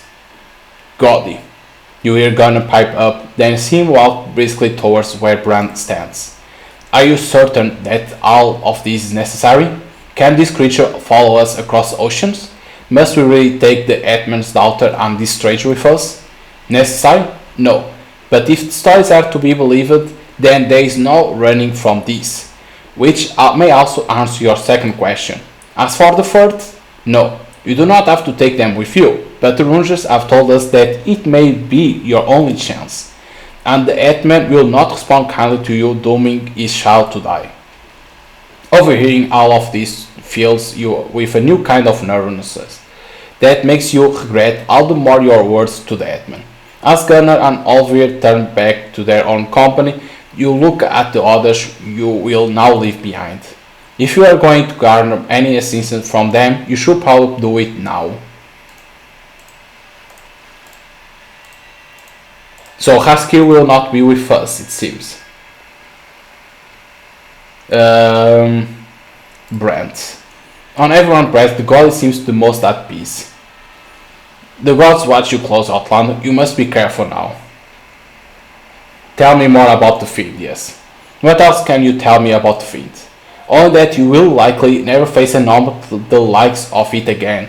It's magically said to be truly horrifying. In no story does anyone wish to speak of what it shows them. I believe it was only that with Travia's blessing that the warrior was able to trap the monster. You may need the gods on your side again before this is all over. What I have been chosen. Why has this fiend marked me? I'm not a tall waller. What did I do? Only the gods, the Rangers, and the fiend itself know that, Outlander. No story I know tells of why the fiend marked the victims it did. It was relentless, and cared not whether they were from great families or came from nothing. All I can say is that you are bound to it now, and must see this through to the end. Okay, so you're gonna need to talk with everyone. Haskir.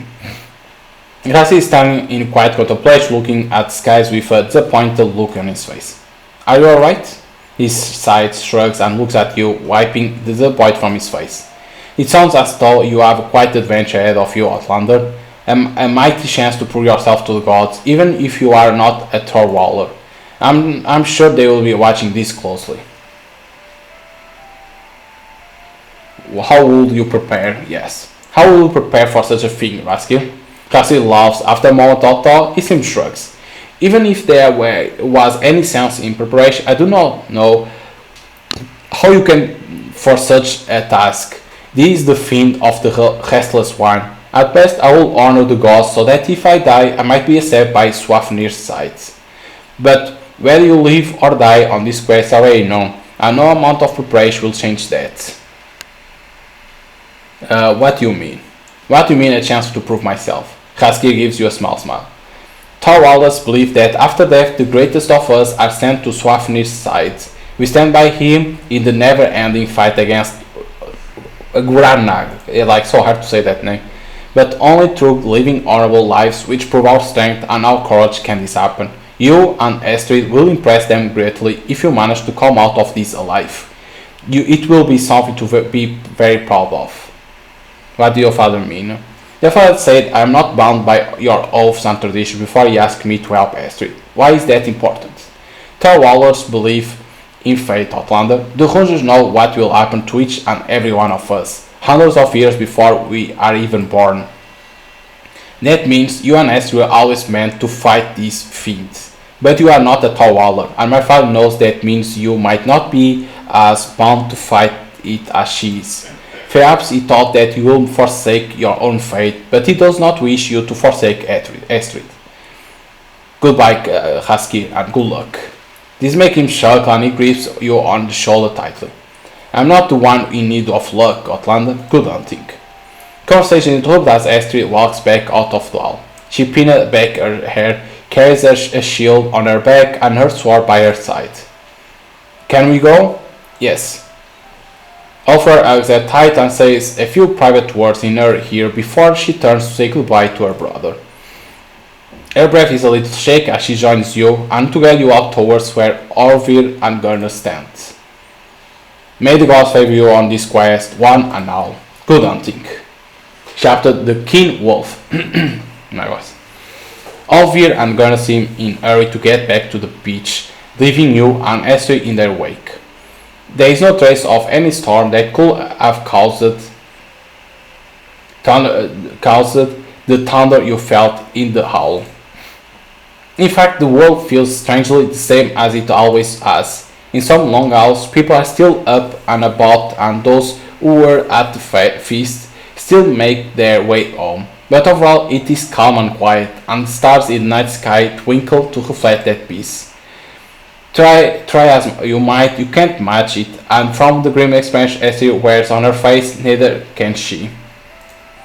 So you could only talk with two people in their guild, so I didn't talk with the father. Do you have a plan? Do you already have some kind of plan? You call across the gap between you and Olvir and Gurner, which only threatens to grow with every step. Olvir seems to ignore the question completely, but after some moments, Gurner turns to you. Jalsingor lies on the far side of the Premier Peninsula. We will sail from the Gulf around the peninsula. We will be in Jalsingor in about a week with good weather.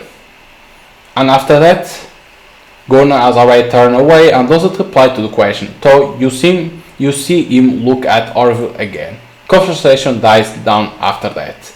It seems it is too uncomfortable even for uncomfortable small talk, as you are all wrapped up in your memories of the night. Coming to the long house you have been staying in, Gurner orders you to be quick in grabbing your things. Then you are back on the path to the beach, walking in silence through the night. When you get there, the beach is quiet, and as she looks around, Astrid slows to a stop. There are dozens of long ships pulled up onto the pebbles, all with shields of different designs lining their hulls. But a moment later you realize what's wrong. There isn't another single person in sight. Where is your Otajasko? It cannot be just you two. Gunner flashes a toothy grin at you, then snorts and shakes his head. They await us out on the water, Hatling. Your ship isn't on the beach? You look at the size and structure of the longships bobbing up and down on the bay. It is a long ship, isn't it? Gunnar laughs at the look on both of your face. He shouts as in front of him always starts pushing one of the smaller vessels into the water. You don't use an otta. We have scooters, but we have something bigger too. You'll see. He steps into the boat after Orvir, and he tips down as you both look at the pairing away. Are you coming? You glance one last time at Astrid to try to gauge her opinion. She sighs and moves to get on board. You follow closely, sitting next to Gunnar so that you can row into open water. As you row out into the bay, your eyes are drawn again to the starry sky. There are light wisps of cloud drawn across the sky, but still no hint of anything resembling a storm.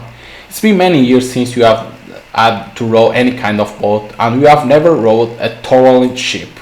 The boat feels heavier than it should underneath you.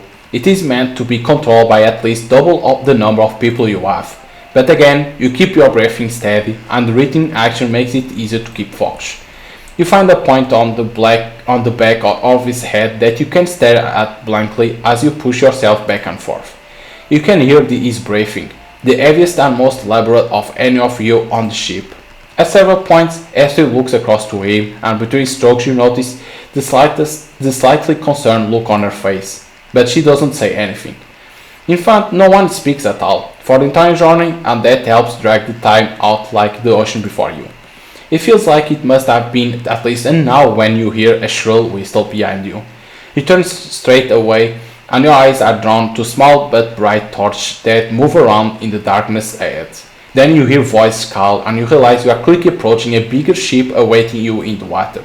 You have seen cogs before. They are built in Vienna and sold to almost every seafaring nation south of the Ingville Valley. But this cog is like none you have ever laid eyes on. In the flickering torchlight, you see the ship guardrail lined with Thorwallian shields. They are all of different designs and colors, and overlap one another exactly as they would on longship. Dark sails are tied tightly on the mast, two small falls flutter in the cold night breeze, and as you look at the prow of the ship, you see a snarling wolf carved into the woods. A slight sense of dread comes over you the longer you look at the ship. Stop rowing. Gunnar leans over to grab the oar off you and grins at your bewilderment. We are here. The voice died down as you are hoisted up onto the deck. With some well-trained grunts and groans, 4 people pull the scooter up with ropes. When you are at eye level with the ship guardrail, 2 more crew members help you out onto deck. There you greet by a group of at least 20 Thorwallers, and all of them stare at you as if you are ghosts.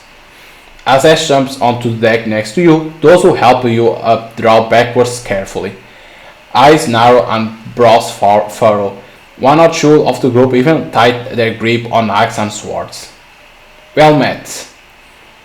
Her deliberate and mindful greeting is met by a laugh from one of the nearest crew members. He's an older man, older even than Orvir and Gunnar, leaning on the staff that is tucked between his crossed arms. We weren't expect visitors, Gunnar. Behind you, Orvir and Gunnar both step on deck too, and the crewmates start fixing the scuttle to the ship's side. This Hetman Furusian, daughter. And who are you exactly? I'm not going to say our full name, so Ulrich. I'm done with Astrid. Yes, that's obvious, but why are you here? Amidst all the conversation, you hear heavy footsteps behind you. Behind you, Ulrich is walking quick towards the ship's aft. You watch as he storms towards what seems to be quarters, tearing the door open furiously and disappearing inside. Gunnar watches him after him carefully, waiting for the door to slam shut before turning his attention back to you. Never mind the visitors. Why are you back so soon? We weren't expecting you for at least another night. The new speaker is a giant of a woman in the front of the crowd. She is easily as tall as Olvir and perhaps stronger. Well, gather around the hall. This will be some tale to tell. Gunnar sounds exasperated as he explains what happened in the Hellman's Hall. He spares you the awkward task of explaining your perspective of events, glossing over the details incredulously. Whether they believe it or not, the crew all stand and listen to the whole tale patiently. Some seem enamored, some seem skeptical, but they all pay close attention. When Gunnar has finished, they all take a few moments to take it all in, some even mutter prayers. Well, I certainly wasn't expecting that. The thing of Restless One. This will truly be a task for the sagas. I can scarcely believe it. I would be either. That's what we are up against. That's what we are up against. Believe it or don't, that's what we are up against. That's why we are here. Gonna flash out you as a scolding look for your interjection, but then nods and looks around at the crew again. Yes. Olvir, the Outland, and the Atheling must face this Agnaskin, this demonite, whatever it is. What of us? The warrior woman indicates the rest of the Otajas stood behind her, who are still paying close attention to you and Astrid. A wild and excited grin crossed her face. Can we help? Yes, maybe, I don't know. Gunnar rolls his eyes as a fierce murmur rolls across those around you. He holds his hand out as if to stop them. It's not important now. First we make for Yasingor. Time wasting. Let's go. As the group begins to disperse, you try to get a measure for Astrid's thoughts on your new companions. She looks somewhat distraught, looking at all the crew just as suspicious as they look at her, as if she's just as out of her depth here as you feel. Many eyes still watch you suspiciously as the crew goes about this business. Both the warrior woman and the old man look you both up and down once more before moving on. And then your attentions pull away from them again as Gunnar pulls you and Esther into close conversation. If you are to be aboard this ship, you will help run it like the rest of us. Is that clear? Yes, of course. Gunnar looks at Esther sparkly, but for a long moment she says nothing. Is that clear? She looks at him for another heartbeat before she sighs. Yes, it's clear. Good. Welcome aboard the King Wolf. Act 2. This was only Act 1. Now this Act 2.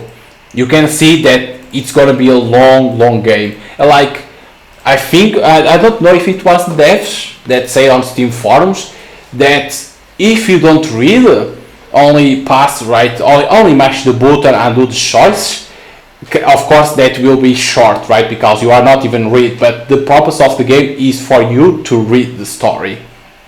But of course then, like developers say, between 12 to 15 hours depending how you read, of course, depending how you read because you can be a fast reader, slow reader, or a medium reader, of course. But like, it's a long game because it has parts of visual novel and some parts of some like elements of RPG. Like, do you need to know what to do? Like when they see parts of RPG, it's not like how an RPG is. It's like you have your health and endurance, and then you have abilities. You're gonna learn abilities. It's like that. They want to talk about RPG elements. The rest is from visual novel. So, but like they say, they don't consider visual novel because they want to consider it's like an interactive story, because you do your own path, right? Like everything that you do is you're creating your own path until the end. Meanwhile, a visual novel, it has already a path. Then it's the choice that will make a different path. In here, everything that you do is created then in front. So it's like that. That's why they say it's an interactive story and not a visual novel. But I'll say it has, like I say, it has some parts of elements of visual novel and elements of RPG. But it's interesting. The game, like you can like, it's a good game. Like the artwork of the game, right? The art style, very good. like every choice matters in here. Like everything that you do, it matters for short, like in short times or long time, because you can do a choice, then all that choice can matter in a long run. If there is others that in short time it will matter, like when you are fighting, you can use your ability, right? Your abilities, but if you do it wrong, right? If you decide to do it, then can something happen, right? So there is a lot of things, and one thing that I like, that's why I play the game. It's not only because of choice too, but it's one of the things that caught my attention was the choice that. Different runs, every choice that you do matters for the game, but at the same time the art style and being a different style of a visual novel at the same time. Like they don't call it visual novel, but it has a different style of visual novel. Of course, there are certain names in there that's hard to pronounce, for me at least, because you can see that is from like Nordic times. You can see it like that. The story, of course, I think it's easy to understand. Like a demon, it's appearing again, and you need to defeat it. You need to find the weapon that was blessed, that the first warrior used to defeat the demon. You need to find it, and it's gonna be a hell of a fight to defeat that demon. But it's an interesting game. Of course, not a lot of people, like I always say, not a lot of people like visual novels or interactive story like this one is, because you don't move, you only have choice, right? And then you have this combat style, so a lot of people don't like. But like I will say, like if you enjoy visual novels, I will recommend to buy the game. It's already out on Steam. I don't know if the other platforms came or not, but it's already out on Steam. If you are not a big fan of visual novel, I'll say give it a try, because I think you're gonna have fun. Because one thing that's fun is the combat. When you are fighting, you can use your spells, or like when I was facing that guy with double hand axe, I knew that the double hand axe, they are slow to attack, so it's fun, because if you think how a weapon works, you know that you don't need to use the ability immediately. You can try to dodge. So the fight, it's fun for the game, makes fun, because you can every run that every play style of each play will be different always. Some will use the ability to rush it, others will try to be more strategic instead of wasting their endurance. So that's why I'll say give it a try, because I think you're gonna have fun with the game. Of course, like it's a long game, 12 to 15 hours if you read. Of course, if you only press quickly, that will be shorter, but I recommend to read, because the story is like doesn't start slow, but it's not fast at the same time to progress. It's medium, like you see progression but not fast. But at the same time we encounter interesting characters, because that Olvir, like even that king in that place was like when he saw him, he was praising him, like even Astrid said that everyone fears him, so he's like a strong warrior. Who knows what will happen in the future, but overall it's a good game. It's a good game, because you create your own path for the game. So if you are a big fan of visual novels, I will recommend to buy this game. It's already available on Steam, and you will enjoy, and you will have replayability. If you are not a big fan of visual novel, I say give it a try, because I think you're gonna have fun with the game, because of the fighting, how it is, and at the same time the story is interesting at the same time. So hope you guys enjoy here the gameplay of Forgotten Tales, the Wolf's Mind, I think it's like that. It's hard to know the name because it's long, but hope you guys enjoy here the gameplay, and see you guys next time. Bye.